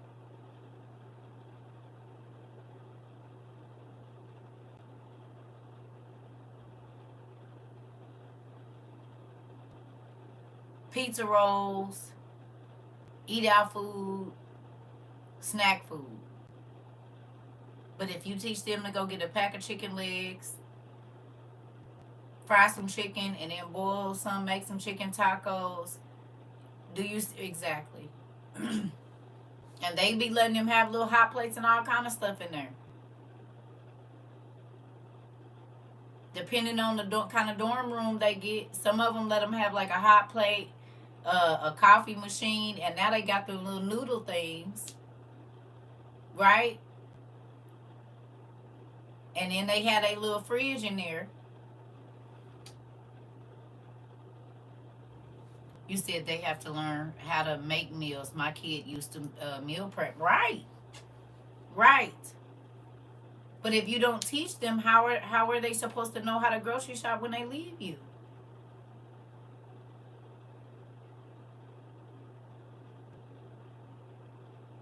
Crock pot, stuff like, come on, that part. And you can start that with as soon as they know how to ask you what is we eating, and you say whatever you help me cook.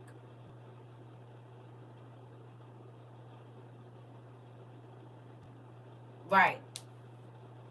Right. They got self-heating pots now. Right. You talking about for noodles and stuff, but I'm saying they need to know how to cook. Cause them self-heating pots is $10 a piece, and that's only one meal for the day.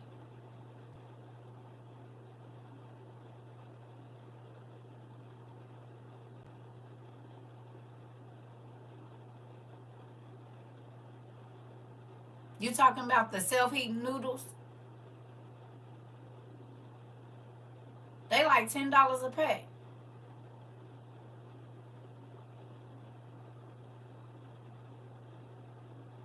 That's $70 a week just on one meal a day.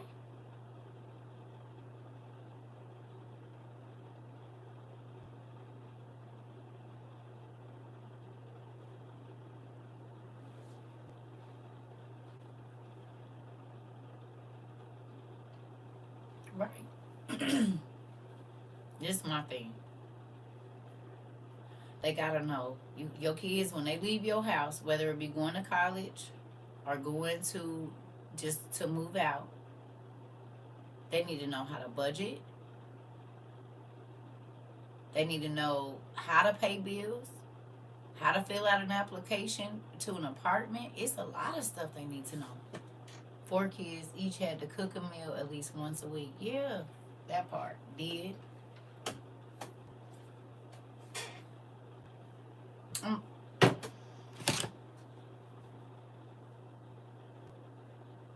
My daughter just turned 21.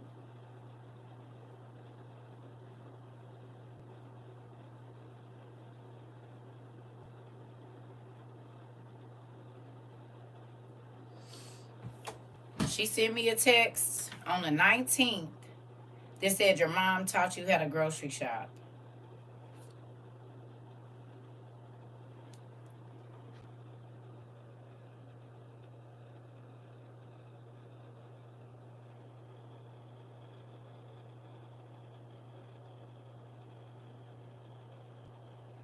$21, and this what her basket looked like.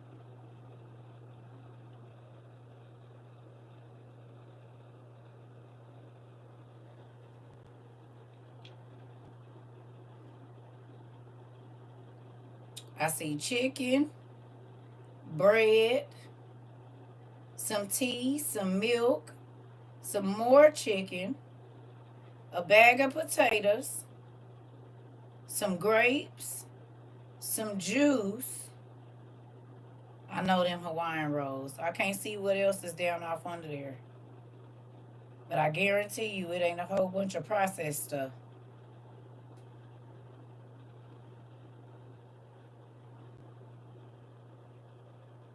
And she ain't got no kids.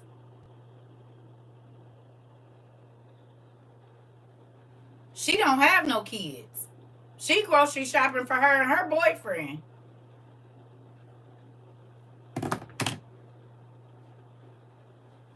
I guarantee you it was some pasta in there and I know already made. Some the main food that lasts.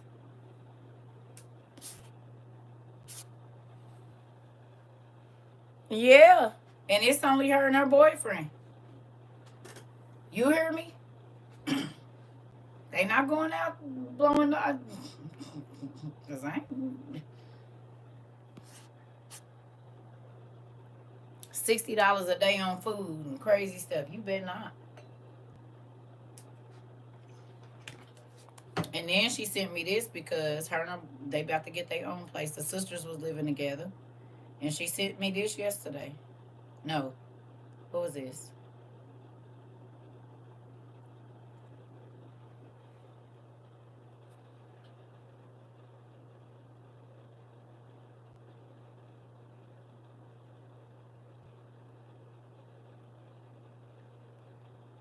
Huh? Is is you see it?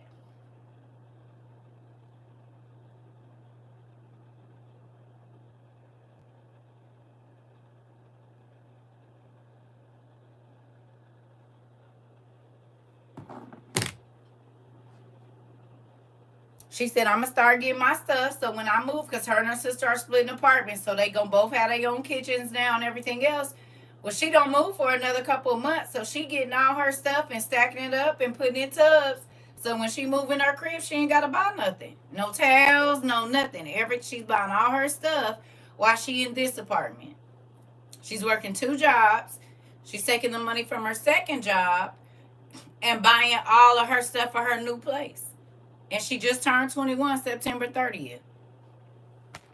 No kids. Now my other 2 girls got kids, but they doing their thing too. And y'all know my son, he ain't got no kids, so he doing his thing.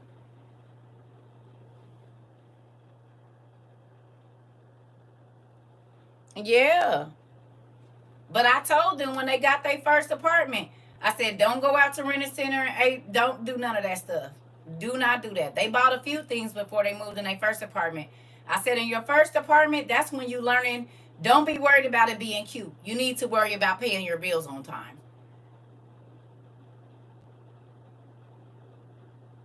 You need to worry about paying. It don't matter if you just got a bed in there and a dresser. It ain't about how cute it is. Can you pay the rent, lights, water, and all of that?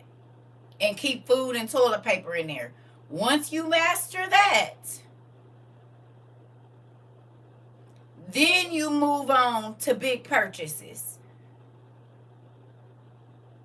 Because the most important thing is not getting out and getting your apartment. The most important thing is staying there. Right or wrong?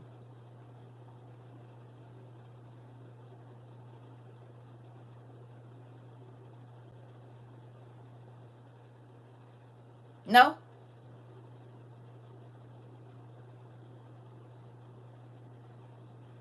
It don't matter if nobody think your house is laid out. Is you paying your rent? Is you paying your bills on time?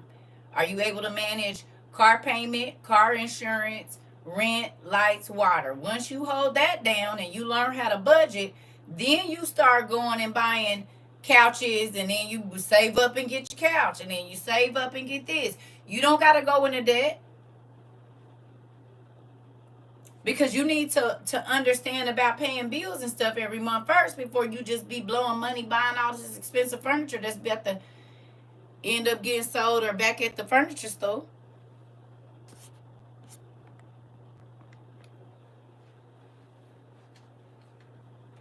So y'all got to remember, she moved in her first apartment when she like in the middle of her senior year of high school, because I left right before her senior year. That part of Mari, there you go. Did my kids' room would be laid out and I'll be on 2 mattresses if it need be, and on the floor. It didn't matter, but their room wasn't about to look like that. They had a TV, I was using my computer.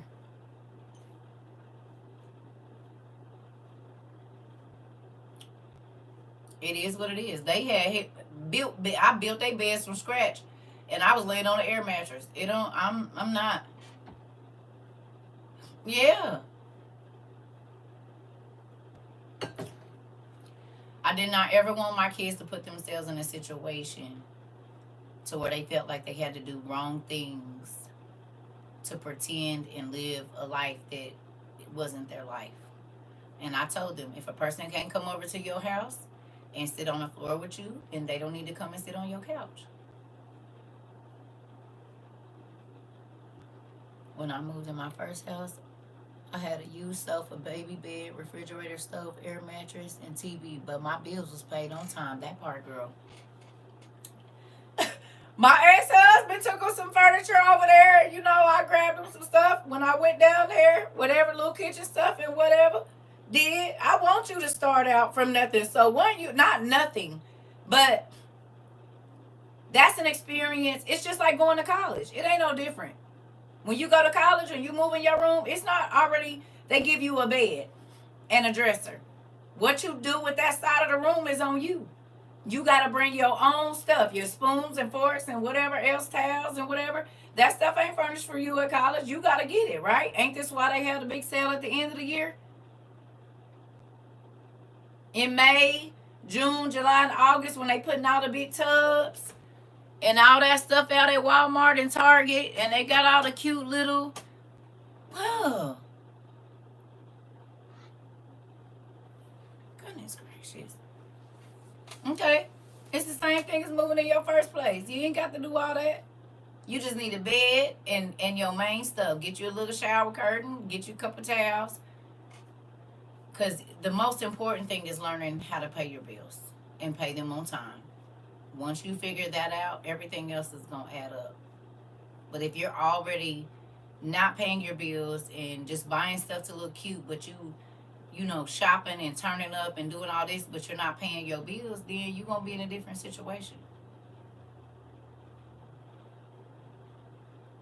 And her and her sister have been in their apartment, I think, since right after she turned 18. I don't think she was 19 yet, because this is their second year, but they're like, I think it's their, do they have one place or two? I think this is their second apartment. Is they in the same apartment, but like their third lease, right? So,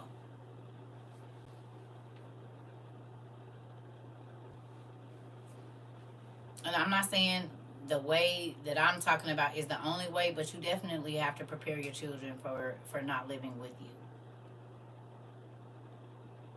You have to teach them how to budget. You have to teach those things because that's a part of life. And as you can see now, which is really scary, that's another thing. And then I'm gonna go, y'all.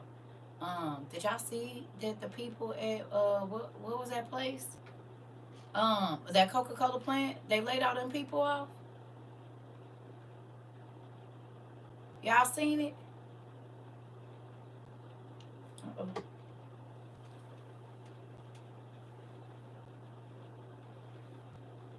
Well, that's gone. I hope I don't.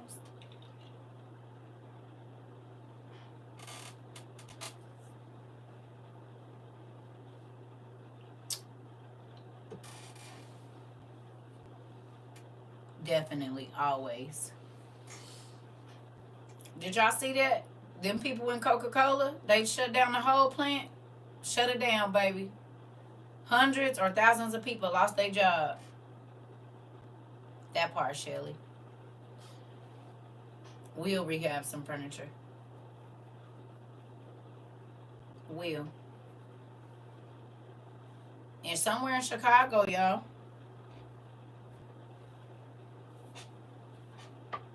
I guess them folks got up to go to work and they shut the whole plant down. I guess like indefinitely. It was Pepsi and it was Pepsi.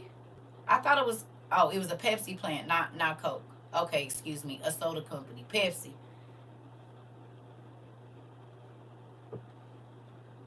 I'm sorry, did I? Okay, so it was Pepsi. I'm sorry, not Coke, Pepsi. Yeah, one of them, one of the soda things. Them people went in there or went to work and or found out they just shut down, and then somebody said a lot of people was doing that. It's a lot of companies just shutting down and they not telling nobody.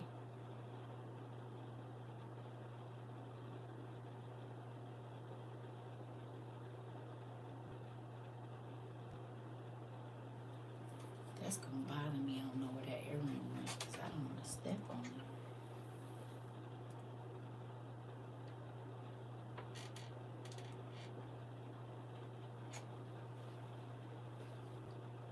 Yeah, I think it's a lot of factories and stuff. After this listeria stuff, people are losing so much money. I wouldn't be surprised if a lot of food companies go out of business.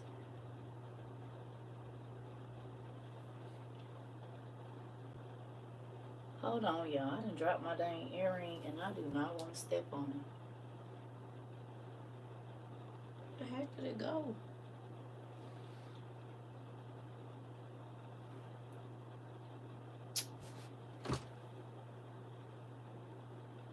Ooh,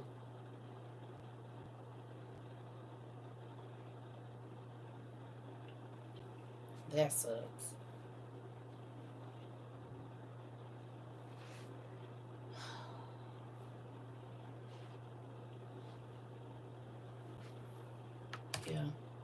It's a lot going on out here. A lot.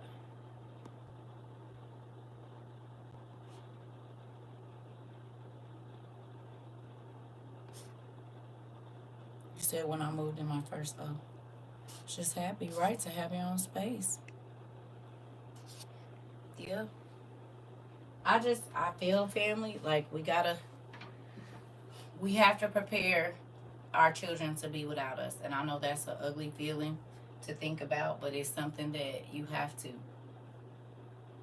teach them because you don't know what's going to happen.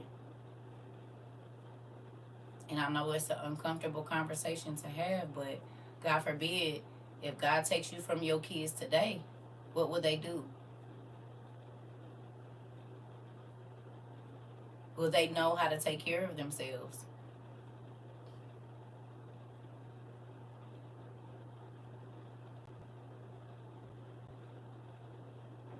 It's important.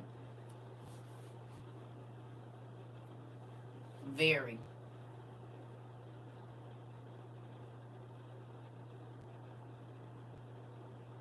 very important, especially in the time we living in right now.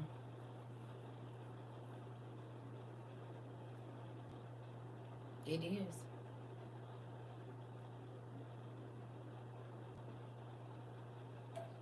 Very important. It's like they can tell you all the names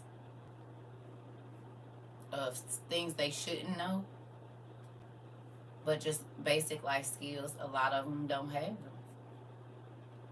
I was surprised when my daughter was in, so my second daughter, she graduated in 2020. When a lot of her friends came around, they could tell me how they was turning up and all of this, but them babies didn't know how to fill out a housing outlet, not a housing, but what you call it? How, what do you call it? An apartment application for housing, anything. You know what I'm saying? They didn't know how to, if they needed medical insurance, they didn't know how to fill that out. They didn't know how to fill out, like, the things that they needed to take care of themselves, they didn't know. All of them thought, I'm going to go get this expensive apartment. I said, why would you do that? And you only make $1,200 a month and you're going to get a place that's $800 a month. How are you going to afford that? I said, there's subsidized housing that you can get you in a little apartment where they go off your income for a little bit. And once you learn how to whatever, then you move into something super expensive. It's okay to start, I ain't going to even say low. Until you learn, why is you trying to jump out in something and you know you like to party all the time? It doesn't make any sense. You know you like to shop. You know you like to spend a lot of money. So I told my kids, don't be trying to go out and get no expensive $2,000 nothing. You find something that's in your price range that if your roommate or whoever don't pay their rent, you can still cover it. Told them all to sign up for housing, whatever it is that you can get to put yourself in a better situation when you first starting out. Do it. Do it. I don't care.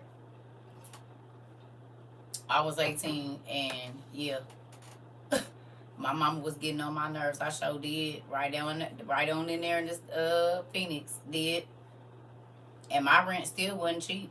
Back then it was like $525, but that was expensive. You know what I'm saying? At what, 18? In the early 2000s, $525 wasn't cheap rent. It was still kind of pricey, and I was only bringing home $880 every 2 weeks. That's a lot of my little money gone. You see what I'm saying? And I still had car insurance. I had a kid. I still had to pay my phone bill, my light bill, my gas bill. You see what I mean? So teaching them the basics of not surviving, but just making sure that you can make it is important. And you don't have to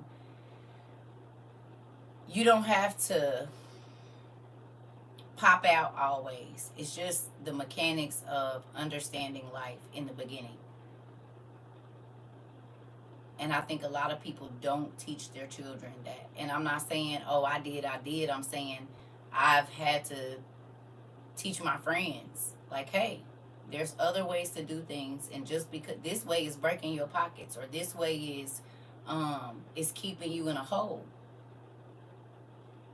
And once, like, payday loans, y'all know about payday loans? I used to do them too, back in the day when I was super young. Payday loans keep you in a hole because you give them what they give you 500. Ever got in a payday loan hole? Anybody? In the early 2000s, they was the thing to do. Grab you a little payday loan for about $250. Y'all remember? And then you could extend it out, and they add an extra $60 to it, knowing you already didn't have the $250. I didn't live all kind of lives, so y'all might have not had that issue, baby. But I didn't have to give me a couple payday loans back in the day when I had my first two kids. Definitely had to do it. Definitely had to do it, and then they add that interest on. And by the time the next time you gotta pay it come back, you already got some other stuff you gotta do. So it's a whole vicious cycle that you get caught in, and you're paying these crazy amounts of interest on a little bit of money. You being gave them 3 times what they let you borrow in order to keep renewing the loan.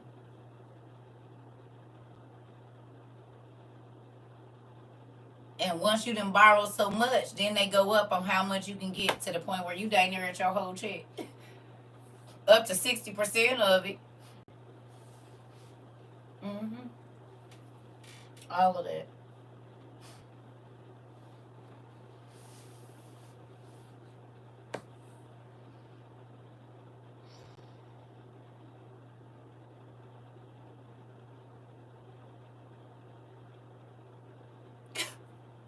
Thank you, God, for change.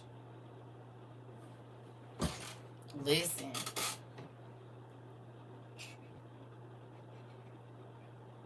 You think about all of those things, and this is why some of our babies are behind bars. This is why some of our babies are in the grave. Because simple life skills, or this is why some of our babies have records, right? I don't got the money for it, so I'm going to steal it. Or I'm going to use somebody else's credit card to get it, and now they have felonies, which then put other problems in their life, right? Because depending on your felony, that depends on your job. Not all felonies jobs won't hire you for. As long as it's not a this or that, you can still get a job. But then there's only certain jobs they want to hire you for because you're a felon all the way. And you got to think, if you teach them a different way to live, or even just to think, some of those things can be avoided. That's how I feel. I mean, I could be wrong, but I've met people that had already lived, and we started this process, and then I did it with my kids too. You don't always have to have the latest thing out. You don't always have to have the newest thing. Like, it's okay, you know? And I think a lot of people put themselves in a situation, even as adults, for things, or for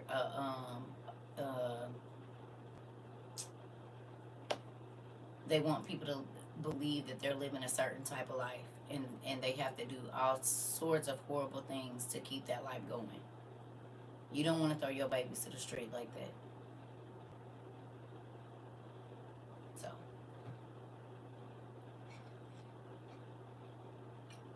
I don't know. Well, I feel like I'm fussing at y'all, and y'all is rolling your eyes at me. That's the vibe I'm getting from the other side. Y'all done rolled y'all eyes at me a couple times? Huh? Hello?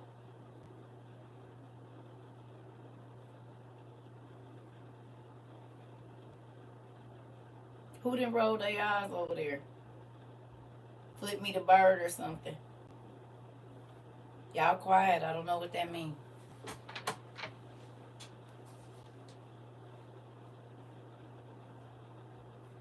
Y'all quiet over there. It's very, very quiet.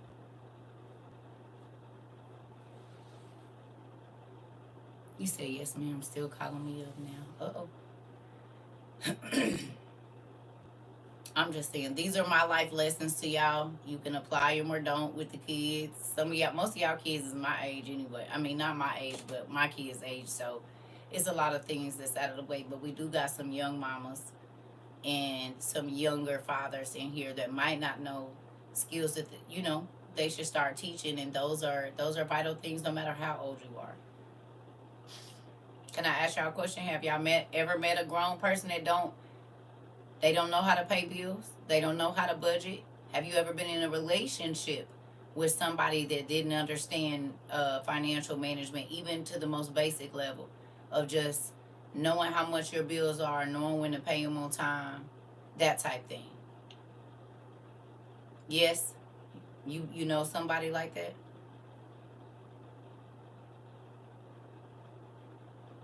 Right, right. Your brother say okay. So when I'm saying these things, y'all understand that I've encountered people that do the same. And I did not want my babies to be a burden on nobody else. You said me, I was never taught to budget. Right, right. You make it hard for the person they gonna be with. Or you make it hard for your grandkids because then a lot of times those kids live in lack. Right or wrong. We see it on the internet all day long. Hell, we just seen it the other day. It's a lady. Never mind. That is not my business to speak on. Moving on. We see it all the time.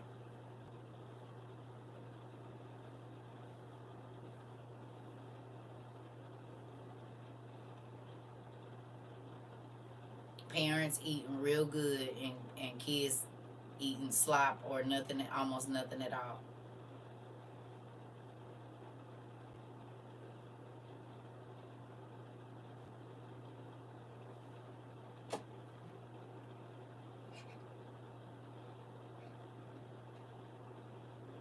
Crazy. Mm-hmm. I don't know. Mm-hmm.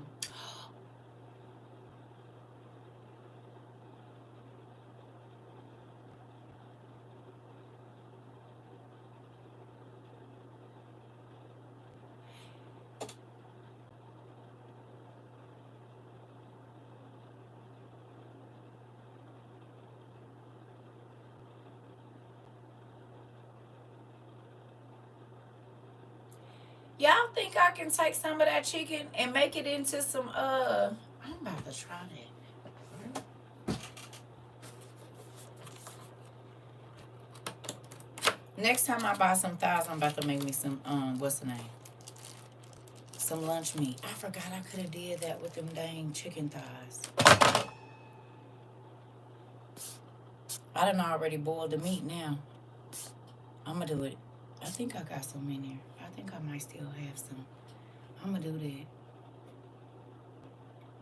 I'm gonna take the rest of my chicken thighs. Cause remember I told you I was trying to figure out. I forgot about that dang lunch meat thing.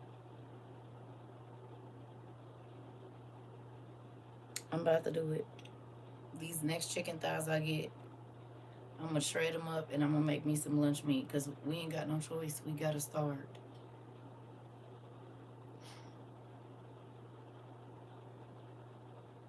Cause the food ain't no good.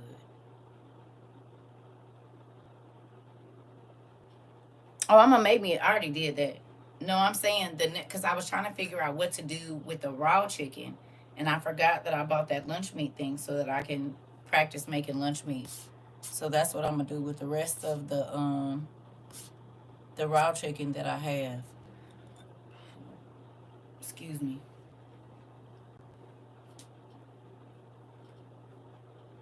I'm probably about to go, y'all. I just been sitting on here talking to y'all.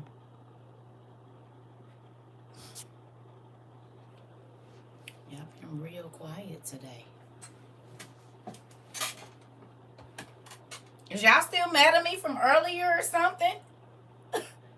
I don't know what's going on. Or is it just because it's Monday? I canned my raw chicken from the food pantry earlier. That part.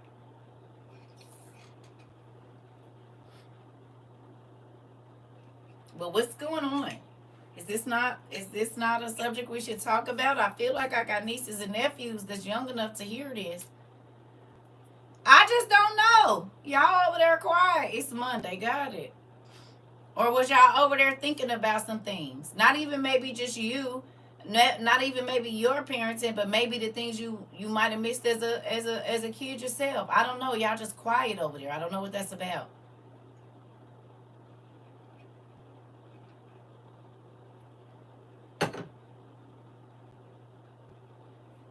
Too much weekend politics. You just listening. Okay. Any thoughts? I mean, I know I kept saying the same thing over, but it's something that we don't. We might have us some young folks in here that didn't know none of this. I don't know why we even talking about it. Okay, I'm just taking in the life lessons that you have to offer. Okay, y'all. I didn't know because it was quiet. I was trying to feel like what's going on over here. I don't know if y'all rolling y'all eyes or what's going on. I didn't. I don't know. I just be trying to tell y'all stuff that I see that has worked, and not that it's gonna work in every situation. Okay, just listening and thinking. Okay, okay. No, no, no. You all right? It wasn't no question. It was just. I mean, I was just talking to them about different things that I did with my kids and different. Um, it's not really no. Listen, I think we did already. But the easiest thing to do, they got worksheets online, budget worksheet, right? You can download it right now. They got all kind of budget worksheets. All you're gonna do is take your income and write down everything that you know you buy every month. Mm-hmm.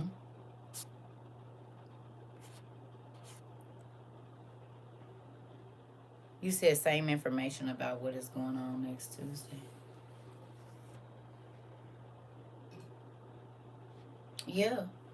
I mean, and I know we do have young people in here. We got people under 30 in our class. Good job. I'm just listening. Some of my kids still live with me. So I was thinking, am I wrong? No, you're not wrong. It ain't no right or wrong way. No, because if I lived in the same state with my kids, probably some of them would still live with me too. But you do have to prepare them because anything can happen to you, and you don't want your babies to be out here at the mercy of other people because you didn't prepare them. My kids learned the budgeting and stuff while they were still in the house. They did. They had to learn it while they was in the house.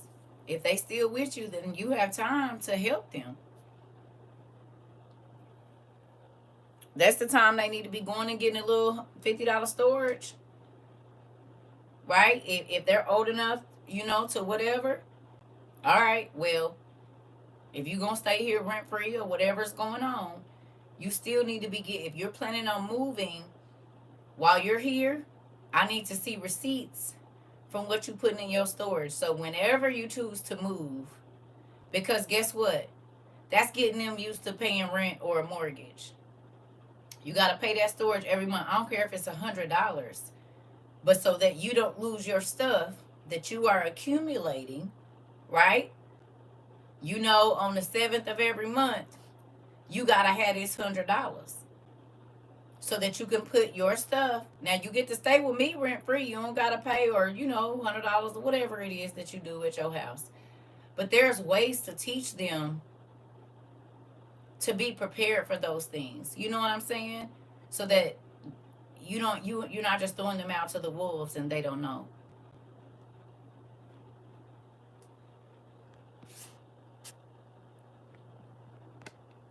Yeah. It's okay to help your kids. It's okay to support your kids. No, I didn't. It's okay to support your kids, but don't handicap them. Don't disable them. I'm sorry, not handicap. Don't disable them to where they're not able to do nothing if you're not around. They don't know how to do nothing. Because then they are sitting up. I'm trying to tell you.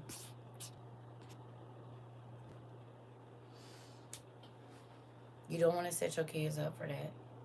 Because you never know what's going to happen in this world. Is so crazy. Like, you want them to be able to be sound in mind. You know?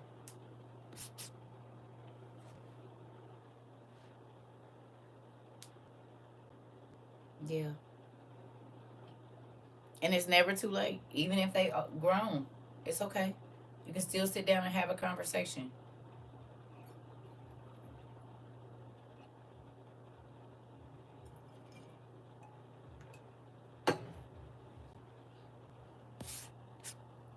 Like, God forbid, what happens if our country shuts down again?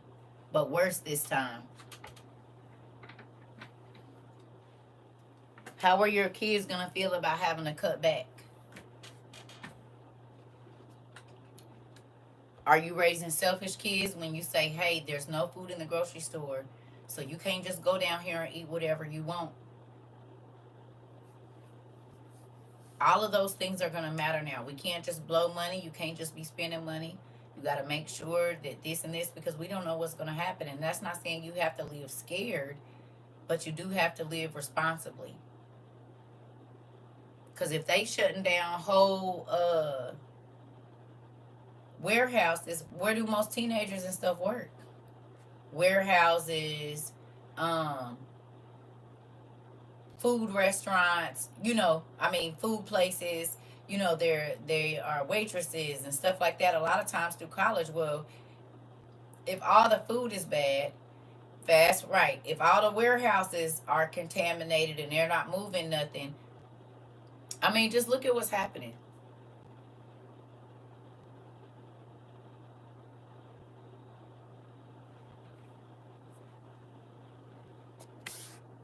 You have to prepare them for change. You're not always going to be able to buy the best thing. You're not always going to be able to buy the most expensive thing. You have to think about later, because later is now. Hold on, y'all. The crazy is right now. Especially after this election, it ain't no telling what's going to happen.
Ooh.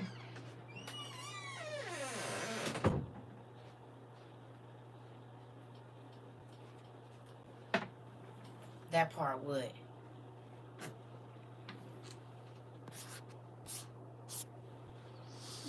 You said they have responsibilities and know how to pay bills because all we've been through is helping all of us. Yes, I've been telling them that, but I also tell them if they don't contribute, they're going to be out of gas. Oh, yeah.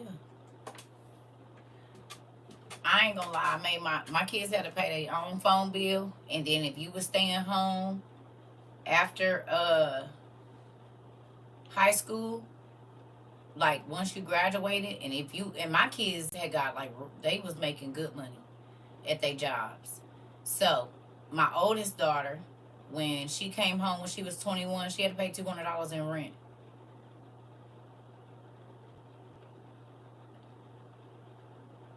That was to cover the washing powder you using, the deodorant, the lights that you keep on all night, the food that you eat, because you can buy food out if you want to, but 2021, you contributing something and you bringing home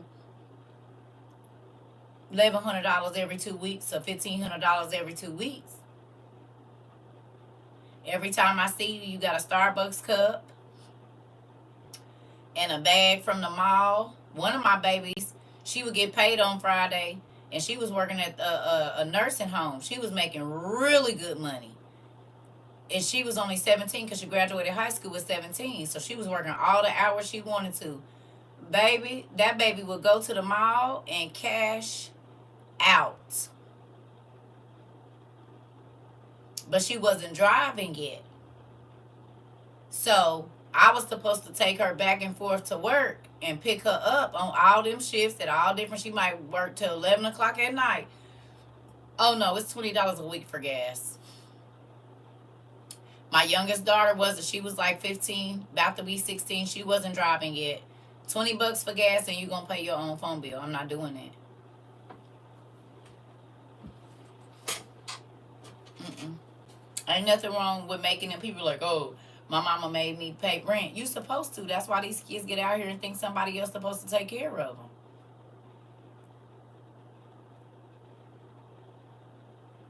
How you gonna learn if I don't never make you? You ain't gotta pay my whole rent, but you're gonna pay for where you live after you graduate high school. If you decide not to go to college, you're not just about to be living here and blowing your money and doing stupid stuff. No, my daughter pays the internet bill and gives me gas money. I'm trying to tell you. Mm-hmm. You're gonna pay me $20 a week for taking you back and forth to work. And that's cheaper than an Uber. Cause I could be making you spend your money to get back and forth to work. Then you just working to pay Uber. You're not gonna be blowing your money at the mall, $700 in a day, and then talking about, mom, can you take me to work? Where's my money? This gas don't run on fumes. This car don't run on fumes. Cause when you get your car, you can't go to the mall and spend all your money and not be able to get back and forth to work.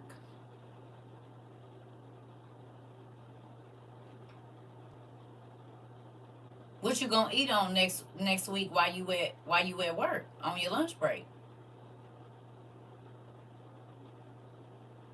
Cause why am I sending you money for lunch on Tuesday and on Friday you had $800 and now you have $0 on Monday?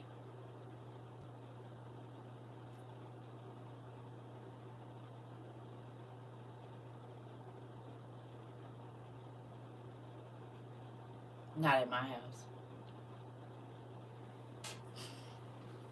And at that time, I could look at my kids' accounts, so I knew what they were saving. One of my two older daughters, they went and got their own accounts because they didn't want me to know how much, like, what they was making or when they got paid or any of that. Oh, okay, that's fine, but I won't be taking you to work, so you'll be catching the Uber there.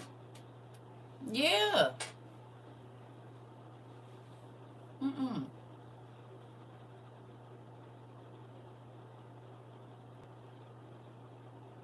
Especially not if you in school, girl. Please. No, you're not blowing all your money. And I gave them times, you know what I'm saying? But not no, not every paycheck you just blowing it, and you're not doing nothing with it. It's on clothes and shoes and all of it. No. Mm-mm. As soon as my kids start working their little summer jobs or whatever teen jobs we had, once they got their first full paycheck, we would sit down and they had the, the account where it's like your savings, your spend, and then, whatever. It's like they checking accounts came with 3 accounts. 2 of them accounts better have some money in them. Your spend account can be zero, but your bill account and your savings account, I don't care if it's $30 a week, something needs to be going in there. What you gonna do if it's an emergency and I'm asleep and you can't get a hold to me? If you need to go somewhere, you done went to your friend's house and it's bad, how you gonna call an Uber and I'm asleep? What if you get stranded somewhere and my phone is off or my phone didn't die that night? Because those kind of things happen. You can't always be out here with your last dime, going to parties and driving all the way across the state to go to your friends with a college party or whatever it is. You done rode with your friends and they done left you and now you stranded 2 cities over, 100 miles, 50 miles up the highway, and I'm asleep. You need to be able to at least take you a Uber halfway to the crib or something. Get to the police station, something.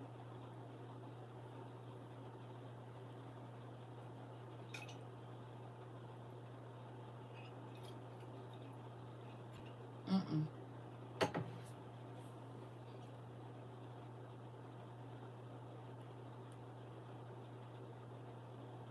I just did not want my kids to be leeches. I didn't want my kid. I don't know. I just didn't want them to be a burden to nobody else. And that was a big thing for me. You know what I mean? I didn't want them to be a headache to nobody because I just didn't teach them life, so then they become your headache. They, well, not your headache, but their partner's headache, or their baby mama, baby daddy, or the people at the job, like whatever. You ever had a person at your job that's always borrowing money and they work the same hours you do? Sometimes they even make more than you and they're always borrowing money from you. But now you have made your child somebody else's headache because you didn't teach them. Hey,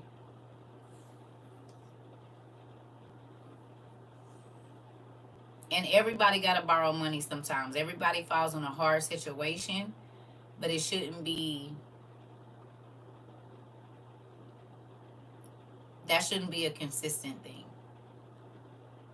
You know what I mean? You might have to miss some work because you get sick or something like that, but you never having no money in your pocket and you make more than enough or have more than enough, and the only reason you don't have it is because you spend money on what you want instead of what you need. I'm not helping with that. I'm not gonna help you be irresponsible.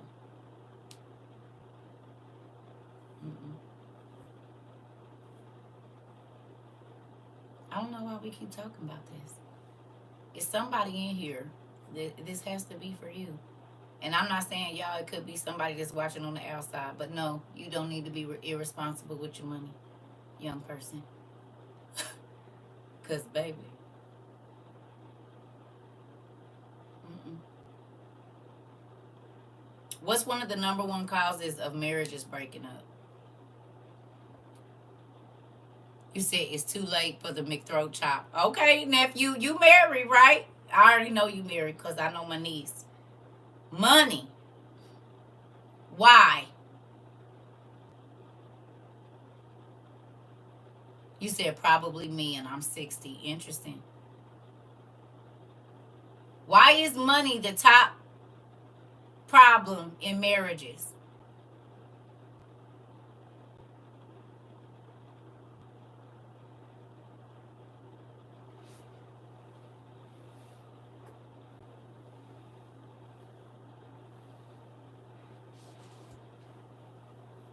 Fighting over finance and debt. But what's normally the cause of that?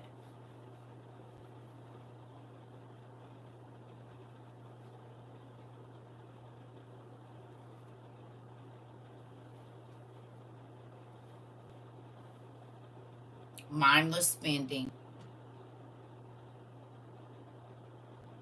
Folks don't talk about before marriage. And even if they do, someone doesn't know how to budget. You said it, Krista. One makes it and the other spends it. Spending more than you have. Irresponsible spending. Okay. Okay. Where does that start? They got to you like that, didn't they? Ain't that how they came to you?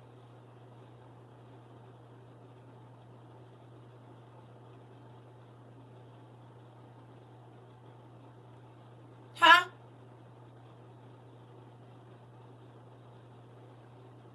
They didn't just get irresponsible with money when they got to you. Okay. So this life lesson that we've been going over for 45 minutes is the cause to a lot of, this is one of the reasons why I'm divorced. One of the main reasons.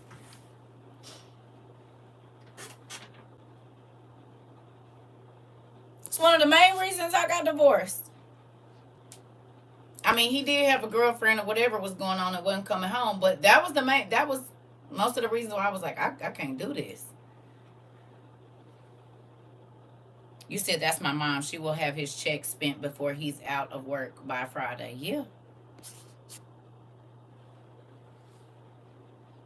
So the lesson that I'm talking about, it might sound boring, but it's the reason a lot of people are unhappy in their marriage too. Because somebody else has become that person's burden. Period. Somebody bears the financial weight. Because this is the thing. Like before I got married, I didn't work. While I was married, I had a job for like 6 months. Right? Get this now. But when I met my husband, my bills was paid on time. Job or not, my bills was paid on time. When I got married, my bills was late every month. For the first year, I read y'all the journal entry. My bills was late every month for the first year. Mismanagement of money. And I was like, this is crazy. Because it's two of us. There's no reason these bills is behind. There's no reason that you say you're going to go to pay the bill and you don't pay it. And you didn't even come home with nothing. So where is the money? And you don't like...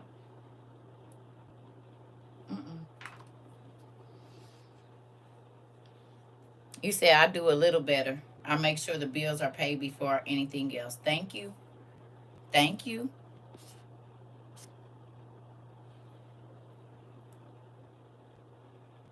My dad married again. They don't spend $1 without discussing it. Ooh, girl.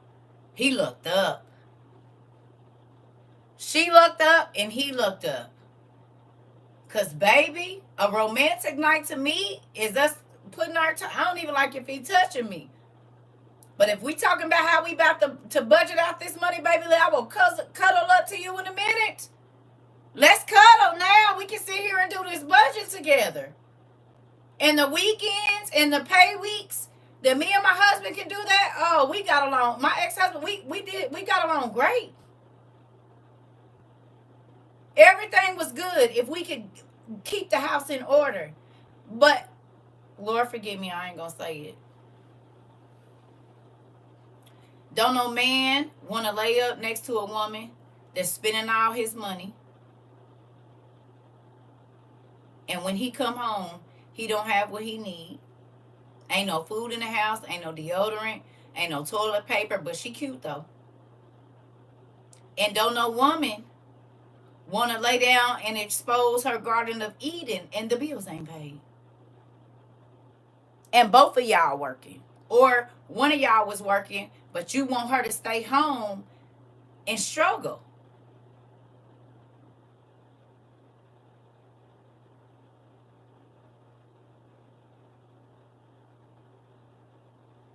She got to sit at home and think about how the lights might get turned off. but you don't want her to work. I get it. But if you're not good with money, just because you make the money don't mean you're supposed to be the person budgeting the money. You might be really good at making it. She might be really good at budgeting it. Or he might be really good at budgeting it, and y'all both make whatever it is, gotta come to an agreement. We have a rule.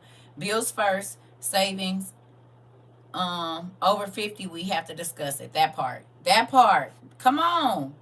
You said I'm going through this right now. Listen, I'm trying to tell you. So teach your kids now so they don't gotta be nobody else's burden, okay? I'm gonna keep saying that because it's the truth. See, everybody's like, "Where's she going with this?" Well, it's a lot of adults that have problems in their marriage for them not learning it as a child, a teenager, and then a young adult. So they get married.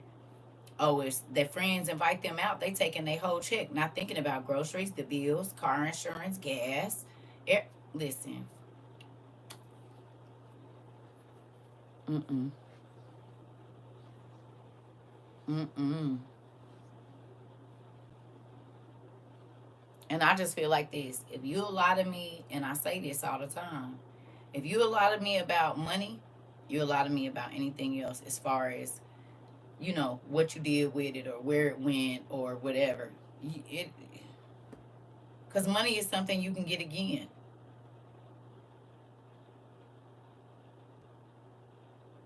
That's something you can get again. That ain't you know what I mean? That's not the only dollar you gonna get. And who wanna be with a person that keep leaving them destitute and stressed out about just simple things? This ain't sickness. This ain't our house didn't burnt up. We didn't lost everything. This is stuff that can be avoided all by a simple conversation.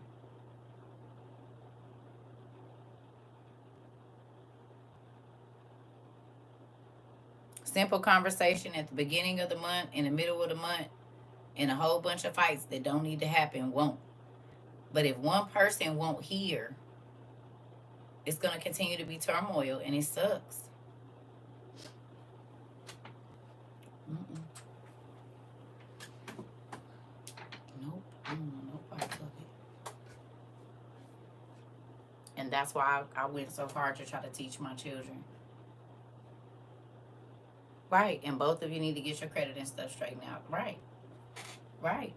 Well, some people don't even use credit, but they still get everything they want. Like a lot of my family, they pay in cash.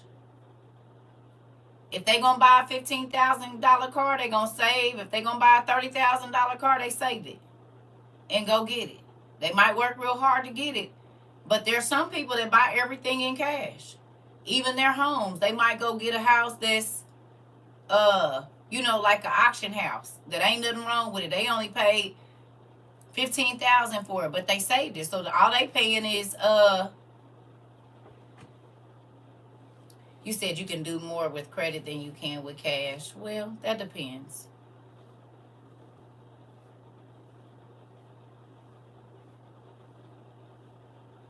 That depends.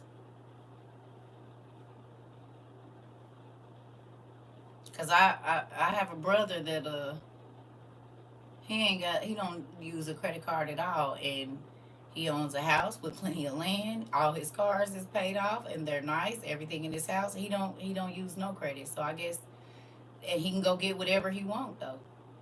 He don't have bad credit. You know what I'm saying? He don't like. There's no.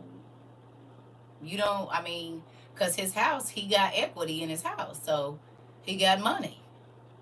He got, whatever. He can go sell his cars and get top dollar for them. There's no lot of miles on them, and he coming home with a chunk of change. So it just depends on how you want to do it. But if you got it and you own it, then you have an asset. So you can go get what you want.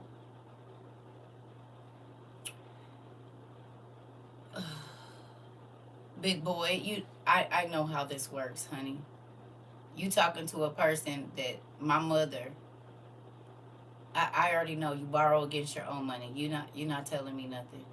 But again, there's some people that can go get whatever they want and they buy in cash. Did you hear what I said?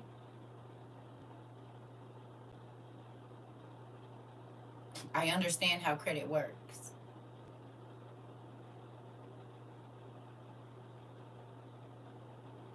But you can put your money in a bank and borrow against your own money and don't have to use nobody else's money and get the same rates. You can use your money and do the same thing.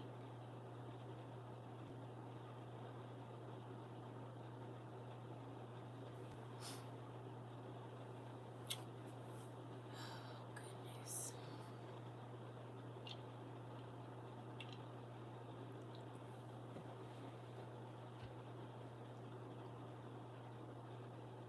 You got a $1.5 million loan, which means when you started out, you was $1.5 million in debt.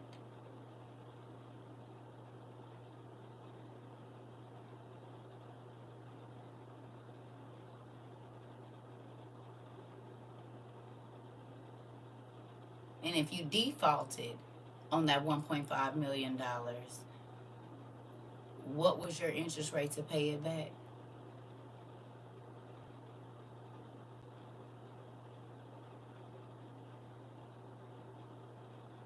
Right, but God forbid your business fails, then how much debt are you in, sir?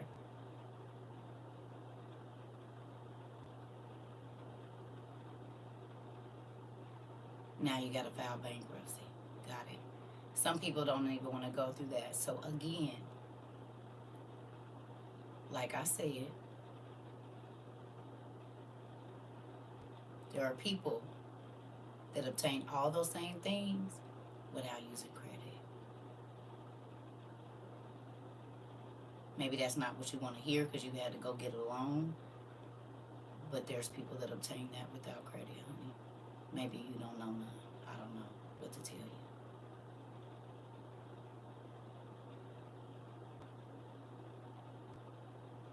You hear me? And you're talking to a person that they were going to give 1.3 to in $250,000 increments. I dealt with the SBA as well. So I'm telling you, some people want to do it without somebody else's money. You got me?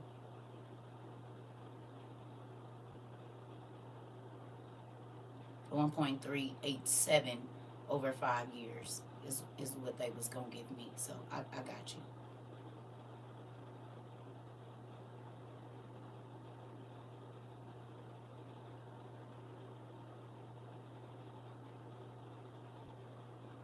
Hello?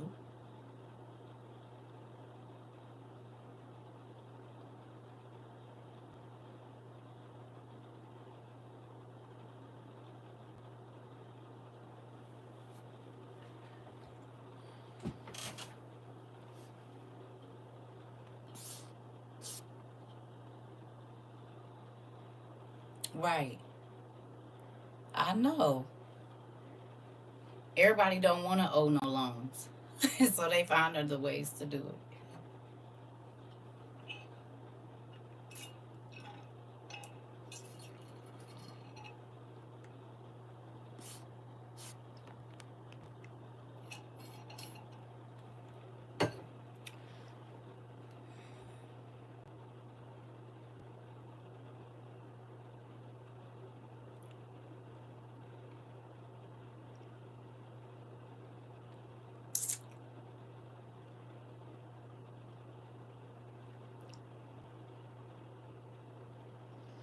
Are you living it now? You want to know what's funny? Right now, I'm going into my 3rd year of a successful business, and we don't have no debt. We ain't had no debt since we started.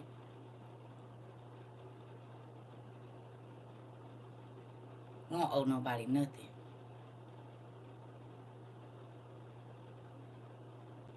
Did you know?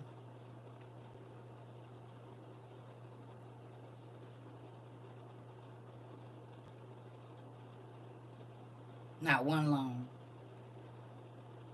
not one government, nothing.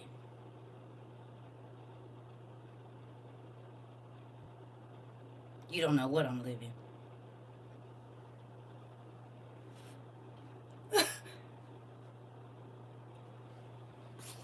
No interest rates, no default, no nothing.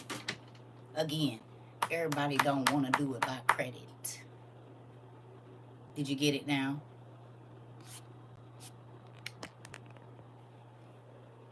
Huh? You picked that up or?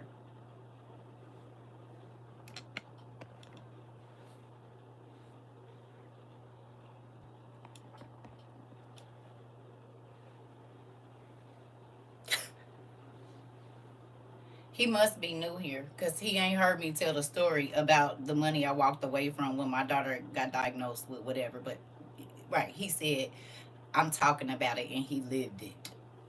Right. Ain't that crazy how people come in and they think you're supposed to be impressed by things that they think you don't know? Oh, okay. It would then if you're not new here, then you've already heard me tell the story about me going to the SBA and then being taken within a week, sir, to crowdfunding. I still got my documents. You ain't the only one. Okay. Still have all my stuff. So I don't know why you said all that. Maybe it offended you for me to tell you that people do it without other people's money and they don't have to go get no loans and they still do it. Because if you've been here, then you would know that I don't give a damn because I've already lived it myself. Matter of fact, you probably walking around with my idea on your hand. It's called a watch phone. I was selling them 2 years before Apple and Samsung. How about that? In 2012 and 2013. Now, moving on.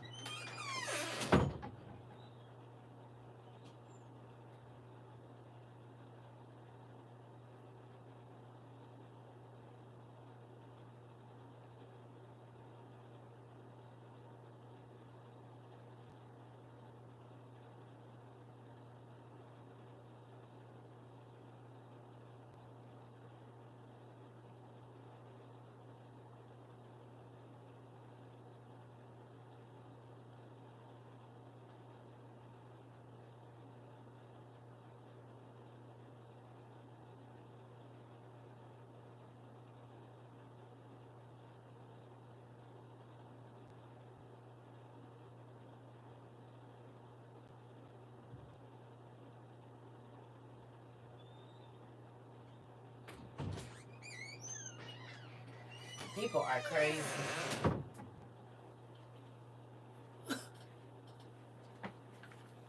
Just crazy. Just crazy. It is my channel. So what you would need to do is go to yours and give out all the business advice you'd like. I'm kind of giving out life lessons now. So I just wondering what it had to do with what you was talking about. Because I don't know if you... No, it ain't that. It's just you talking to me like I don't know what you're talking about. And you have no idea of what I experienced before I did TikTok. But I have a 45-page business plan with 5-year financials. And at the end of my 5th year, is a really nice number at the end of that, how I've gone ahead and went ahead and took their money.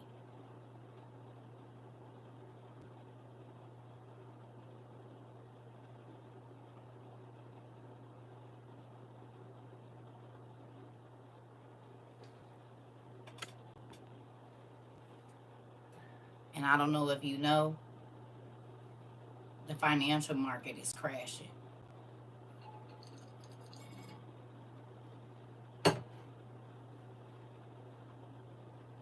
So ain't nobody trying to run out and get no loans for nothing. And the financial market has crashed. We in a recession. What money is you borrowing in America? Ain't got none.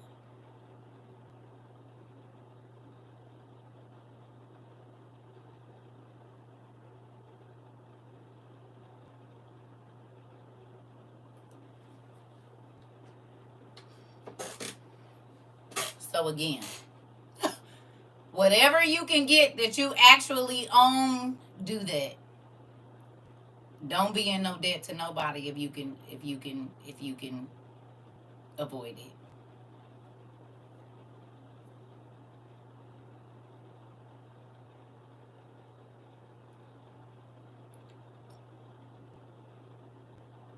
You said wasn't no one talking credit in the Day After Tomorrow movie. You can't even use credit. They couldn't even use credit down there where the world is torn up at. You had to have cash. Debit was not of no use. Credit cards, you couldn't even do nothing with them. Still can't right now. ATMs and tap pay and all of no electronic services whatsoever. So again,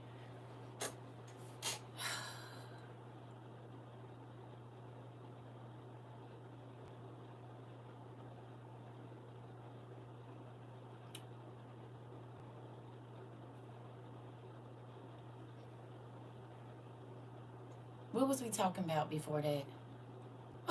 Marriages and money.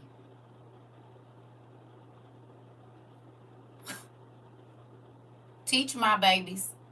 And for you old folks that ain't learned the lesson, get on it.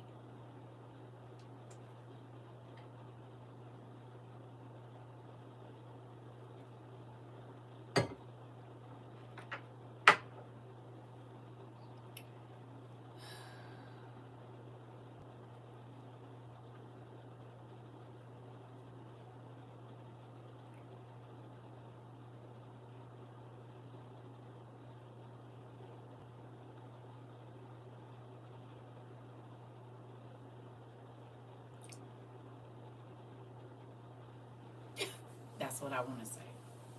Again, I love y'all. I ain't trying to tell nobody what to do. I just be trying to give y'all useful tips for these young folks.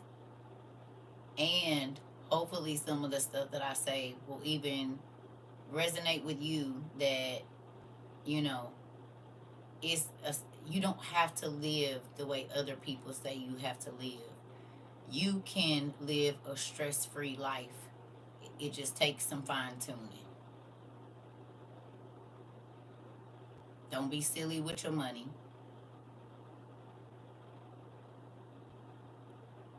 You welcome, John, because this is a thing. Like a lot of people said, nobody taught me to budget. Nobody taught me not to go run up all this credit. And then I lost my job and I lost my car and I couldn't pay my car payment, and now you got all this debt stacking up on your credit because nobody ever taught you financial literacy, even just simple things like paying your bills on time. How many people get out of college and they got all this credit card debt? And so even up into their 30s, they paying on money that they blew through. That's why you go to college and they give you all the credit cards because they know you can't pay it back. And you're going to have to get out and work to pay them for however many years. Right or wrong. When you first get to college, don't they be trying to give you all the credit cards? This is how a lot of people um get started being in debt before they even 20 years old. And then we ain't even talking about college debt. We're talking about credit card debt because they lived on their credit cards while they was in school, not thinking about the interest rates and stuff that's piling up. It's a trap.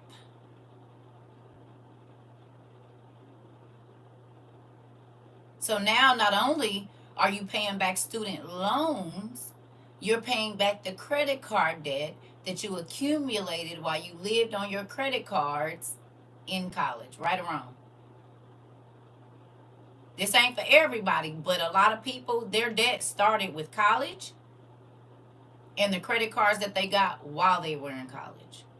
Some of those people were paying that debt. We ain't even talking about student loans, just their credit card debt until they were well into their 30s from something they did at 18, 19, 20, 21, or they paid, it took them to 28, 29. You said yes, and payment and rates designed to keep you in debt for the rest of your life. Exactly. You say, and they be 20% higher. Okay.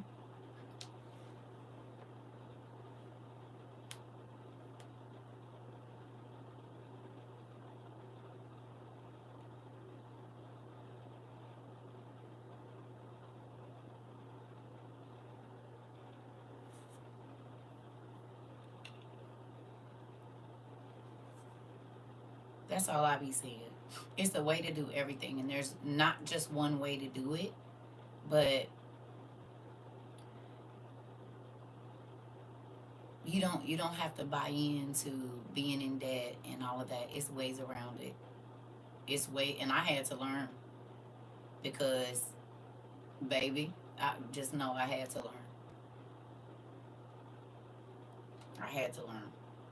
But my mom, like I said, my parents, excellent credit. My mom, she used to have to take her cars to my brother, and she still do. She either had to cut them up because her limits are so high that she'll blow through, ain't no telling, in a week.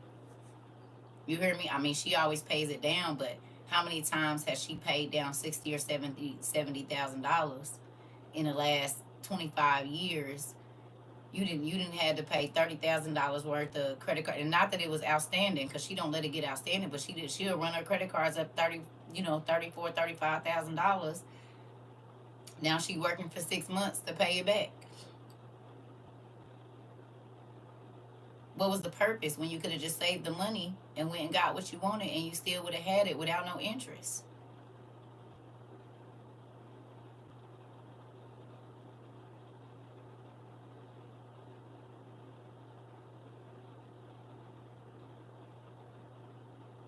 Let's say you take 3 years to pay off a purchase.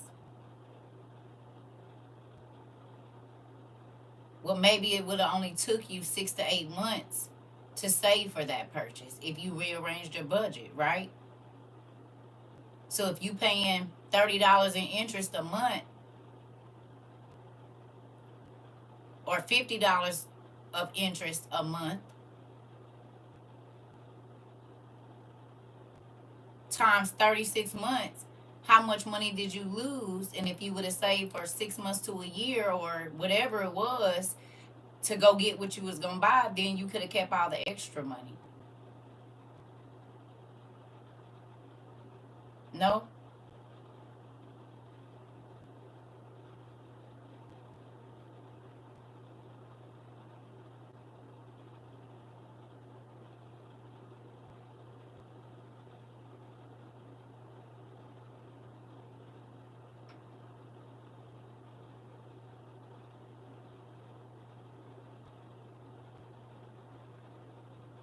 Hello?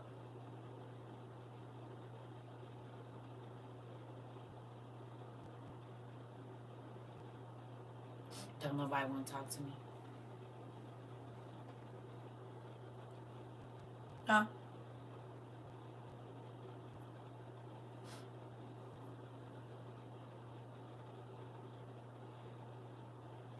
You can pay 10,000.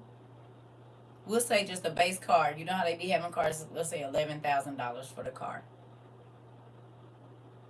If you're able to save $3,000 a year or $4,000 a year, 4,500 for 2 years, and you go into the car dealership with $9,000, do you think they gonna take that extra 2,000 off, and you don't have to pay 5 years worth of interest on this car?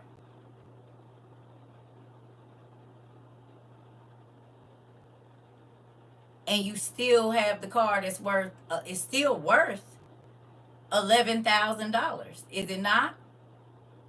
You didn't pay $11,000 for it, but the market value or the blue book value of that car is still $11,000. But you paid nine for a brand new car. We'll say it's a little, I don't know what they use. They used to have a little whatever. It's like $11,000, $12,000. You go in there with 9,000. They're gonna sell you that $11,000 car for $9,000 because they don't gotta wait on their money. Right or wrong?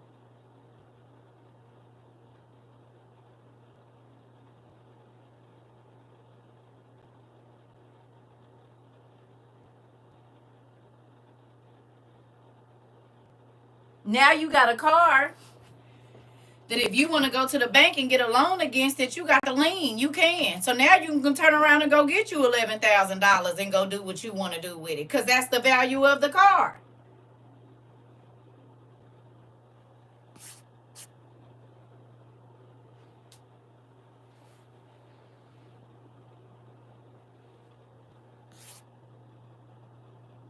And actually own it free and clear. True ownership. Exactly.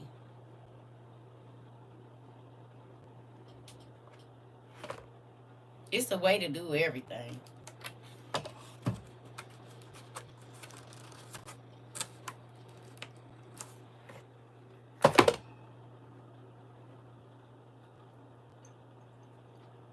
If you're going to pay $5,000 in car payments a year,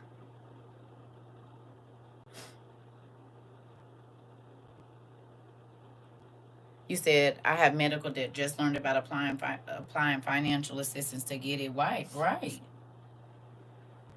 I don't know. Anyway, we didn't talk about this enough. I'm about to go.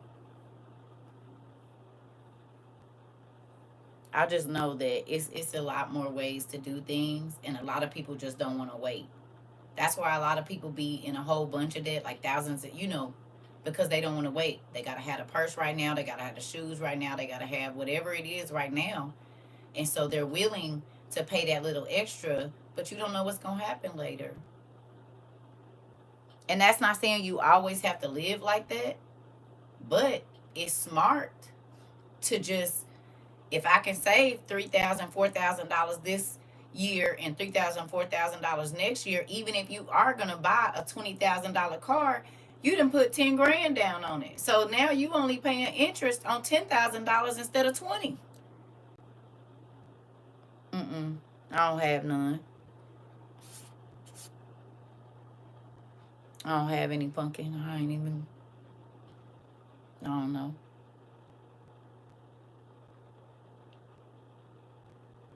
Learning the law helps them make more informed decisions as well. Yeah. Now you're not financing as much, so you get to pay the car off. Hell, maybe in a year and a half if you do it right. If you was already gonna be paying a $700 a month car payment anyway, you know what I'm saying? So those small things, knowing those small things, can get you the same thing, but you don't have to finance as much. You don't have you don't have to pay on it as long. All kinds of stuff that are simple things, and you might have to wait just a little bit longer to get it, but it won't cause you as much headache. Truth in lending helps us to understand how finance is supposed to be set up. It makes a difference. Yeah. That whole paying a couple extra payments a year against your the principal of your mortgage helps your interest rate continue to go down, because now you're not financing as much money, so then they have to drop your interest rate. You know what I'm saying? Things like that. You pay your stuff off faster. All sorts of things that people don't know. And so you blowing $10,000 on a trip, but if you would have took that $10,000 and put it towards the principal balance on your house, you're financing less money. So you can go and you know what I'm saying? Like, I don't know. Plus, yeah, I don't know. Moving on. You know what I'm saying. Y'all know what I mean. It's a lot of things that you can do. Might take a little bit longer to do it, but it'll be better in the long run.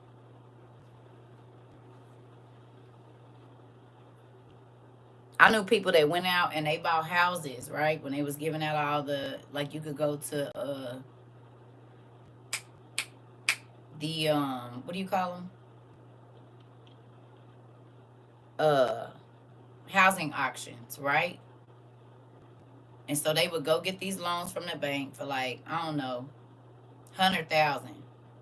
And at that time, this was like 2006. So in the hood, you could buy a house for like 4 grand at the auction, right? But they didn't understand how much money it was going to take to repair those houses, right? So you got 10 houses that you bought, maybe only four you can put, and we'll say you got the $100,000 loan, $150,000 loan, right? You bought 10 houses. Well, four of them need new roofs, right? Some of them need all new plumbing. Some of them you might have to break them down to the studs and completely redo them. So yeah, you got a house, but that one house might take $30,000 worth of work to even get it livable, to put somebody in there so you can start making some money off of it. So yeah, you got a $4,000 house, but now you got to put 30 grand in it just to make it livable. Well, you got 9 other houses and 6 of them need just as much work. So now you just got houses sitting because you only got $100,000 loan, because you was thinking I'm getting 10 houses for 30 grand, not thinking that you might need an extra 350 to 400,000 to get them up to where they need to be to do all the renovations and to pay the workers and the materials and all of that stuff. So then their houses was just sitting. And yeah, they own them, but they not making you no money. And you still got to pay back this $100,000 loan with interest.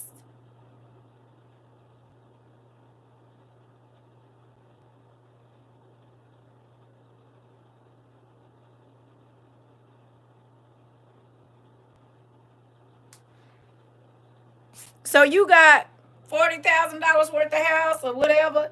Say each house is worth 30 grand. I don't know how, the tax loans and whatnot. You still can't do nothing with it. Because if it's not up to par, the bank ain't giving you no super whole bunch of money for no rundown house.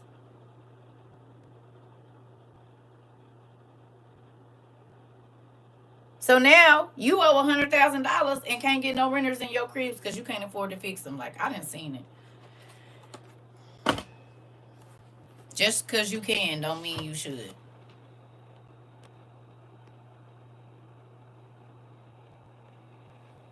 So anyway, I'm done fussing. I'm about to go. It's 11 o'clock. I don't know why we talking about this. I do not know why. And I think this is the longest we ever talked about finances, but it's a real thing. It's a real thing. Think about a lot of these people that went out and bought all of these Airbnbs and now ain't nobody got no money to stay in them.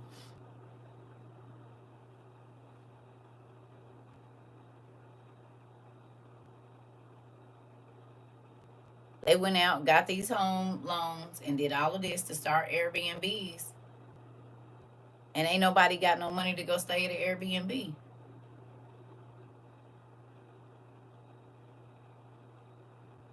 And if they are, then our corporate rentals, they not renting them for no whatever. So now, if your Airbnb ain't getting no money, you got to pay your mortgage and however many mortgages you got for them Airbnbs, right? The lights there, the water there, the gas there, right or wrong. And the economy is not, and taxes, right? And the economy is not doing what it was doing 2 years ago when everybody was getting PPP loans and buying cribs and starting Airbnbs, is they?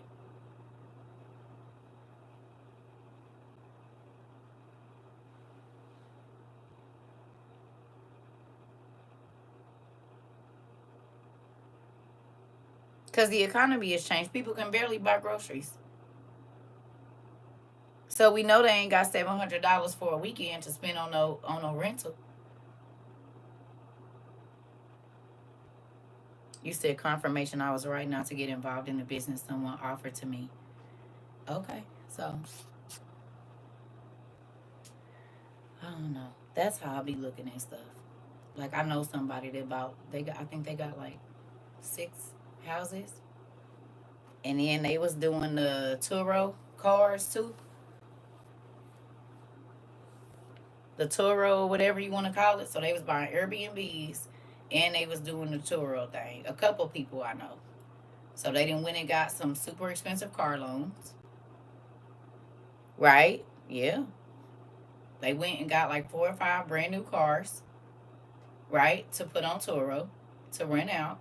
And then they got, I don't know, 4, 5, 6 Airbnbs. And those are 2 things that are kind of like tourist or attraction type, you know what I'm saying, businesses, to where something needs to be going on or whatever else it is. Well, if you got a brand new 2025 something, you said my friend too, he had to sell them. Yeah, it's a real thing. So a lot of people have hopped out and did that.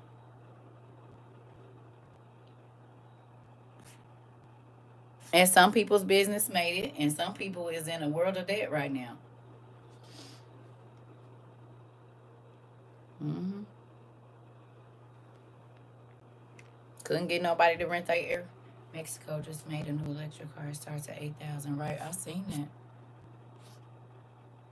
I seen it. I'm not buying no electric car.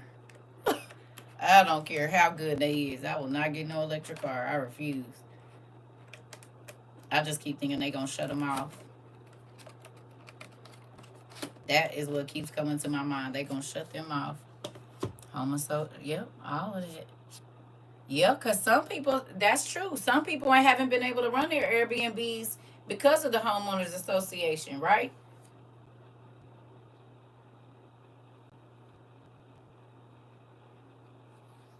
Yeah. Some people haven't even been able to run their Airbnbs because the people in the neighborhood complain so much to where they're constantly being fined by the homeowners association. You said it. I forgot about that too.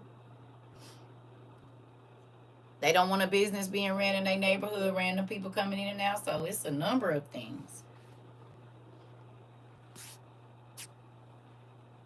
Yeah, I forgot about that. That too. So, I love y'all. I'm about to go.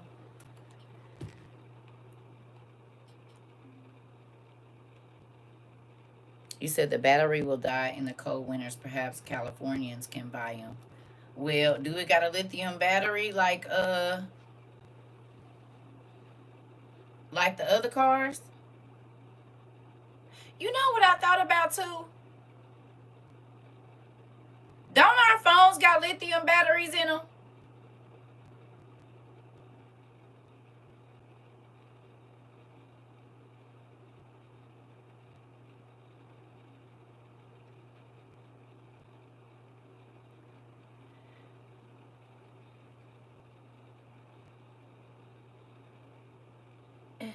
And don't people be taking their phones in the ocean?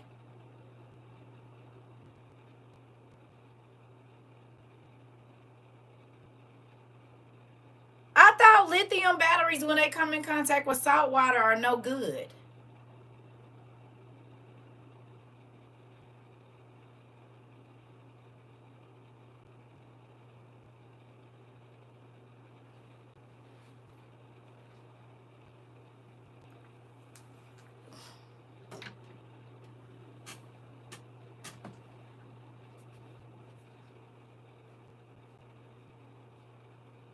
They explode in water.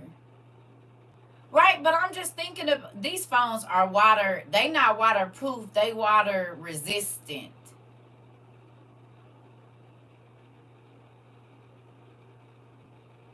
Cause you're not supposed to be able to go under deeper than what, 5 feet with the phones? Or have they changed it? Ain't it like you're not supposed to go deeper than 5 feet with the phones and something else? Yeah, I know. I can take pictures. I get it. But they also tell you you're not supposed to go a certain feet down with your phone. And when you come up from the water, I went to Classic Car Show last week and said those cards, that's the cars you want, that part. But think about it though. What if you are on the ocean or whatever it is, or however floating in some salt water, or you're diving with your phone in some salt water and something malfunctions and it comes in contact with salt water?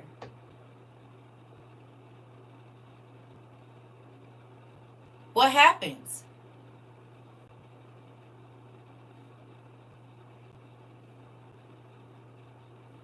I dipped my last phone. Y'all already know this. I dipped my last phone just this much at the top, not even the bottom where the port was.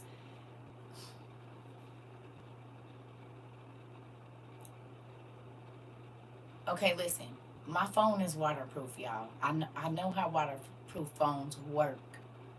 But I'm saying if cars with lithium batteries were catching fire, right? You ain't never dropped your phone and didn't think it had no cracks in it and got some water in it and the battery still messed up and you had to get another one?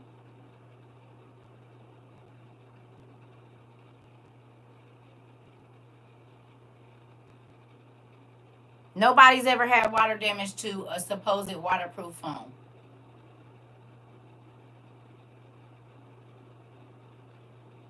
When it got water in there, did it get real hot?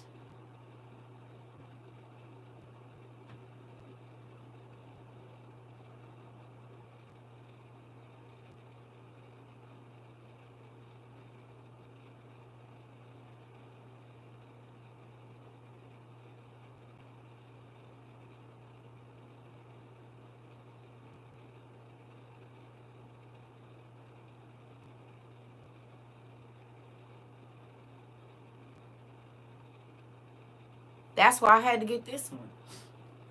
And that phone was waterproof. I put the top of my camera under the water like this. My port was not even underwater. And it wasn't even under there for 30 seconds. And my phone was done. Remember when I got stranded in Indy?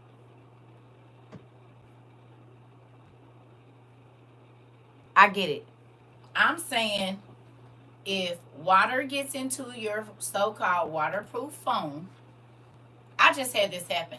I already know. But it wasn't salt water, it was chlorine. But I'm just saying, what happens if you are in salt water or a place where there's salt water and your so-called waterproof phone gets salt water into the phone and it gets to the lithium battery? I wonder what happens then, is what I'm trying to figure out. If the cars are causing explosions, what could potentially happen with our phones is I guess what I'm asking.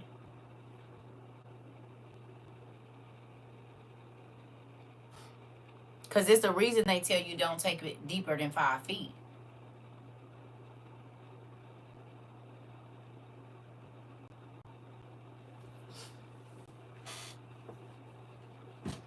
That's my question. If the cars is doing it, what happens to phones that get salt water in them that have lithium batteries?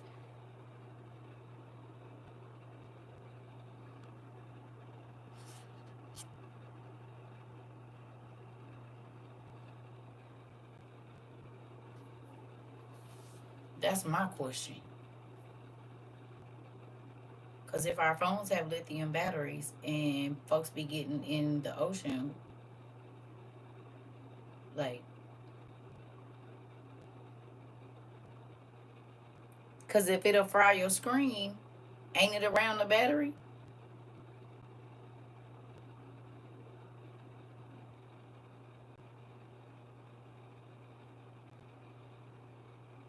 No.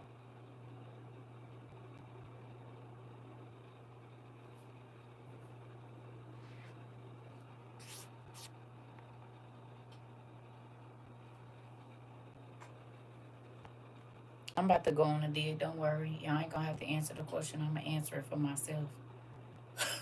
I'm gonna figure it out because I was thinking about that when them dang cars was exploding from coming in contact. I'm like, we got lithium batteries in our phones, so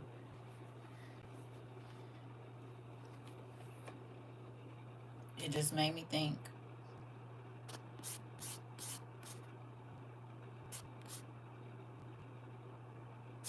Yeah, I love y'all. I'm really about to go. It is scary. That's what I'm saying. That's what I was talking about. I don't know if it will or not, but what's encased in our batteries is what I'm saying. It says it's possible. It is possible to explode, but supposedly they have a safeguard around it. That's what it said. Okay, so some kind of plastic covering or something over the battery. Because we can't open our phones to know.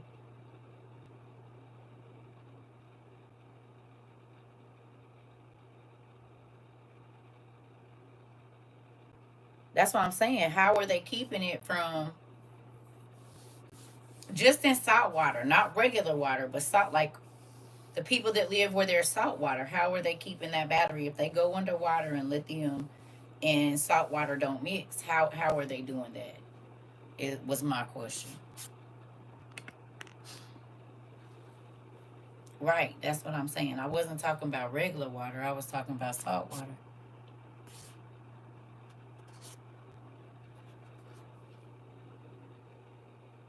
Right. So that's what I was thinking.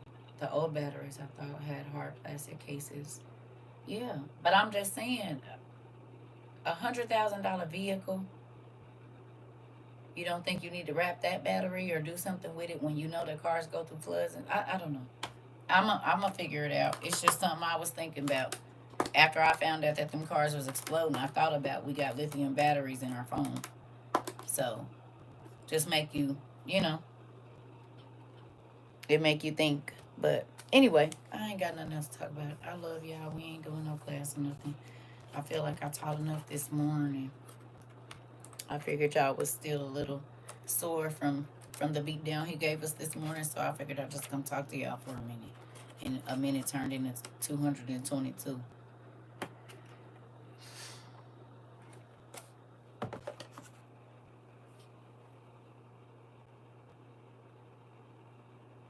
You say yes, it's dangerous. There are warnings in the paperwork that we never read. They don't even give you paperwork no more. What paperwork? My last phone didn't come with no dang paperwork. It came with a click on this link to read your I don't think it was no paper in that last phone I got. I don't think it was. I don't think it was no booklet. Not that I can remember, and I still got the box. I have to go look and see, but I don't remember seeing no booklet in there. I thought it's like a link or something to, you know what I mean? That's maybe to show you a quick setup guide, but I don't. Maybe it was in the bottom of the box. I don't know.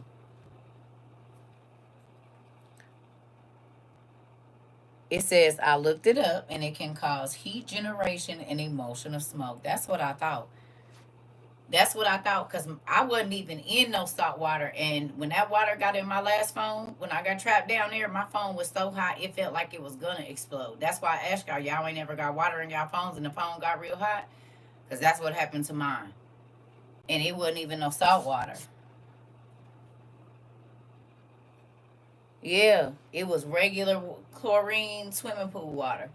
And my phone was hot. Matter of fact, if I plug it up now, I think it'll probably still get like hot. Well, maybe not now because it's been a year, but for the first couple months, it was still like when I would put it on the charger, it would still get real, real, real, real hot.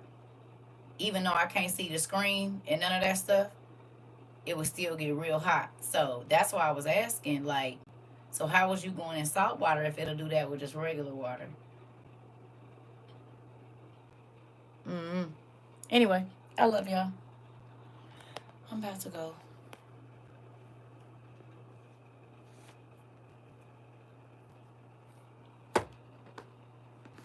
Yeah, it's 11:30. I'm about to go get in my bed.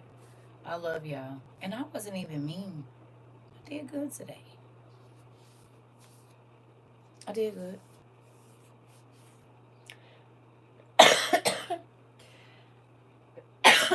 Excuse me. Didn't I? It's my mean week, and I did good. I didn't come in here yelling at nobody or nothing. I did have roll my eyes a few times, but that's why I got these on. These is my mean week blockers. So if I roll my eyes, you don't know it. You don't know. Now y'all might know about my, but you. Mm-hmm. See y'all later. Yeah, I did. Gold star for me. Thank you, Trina.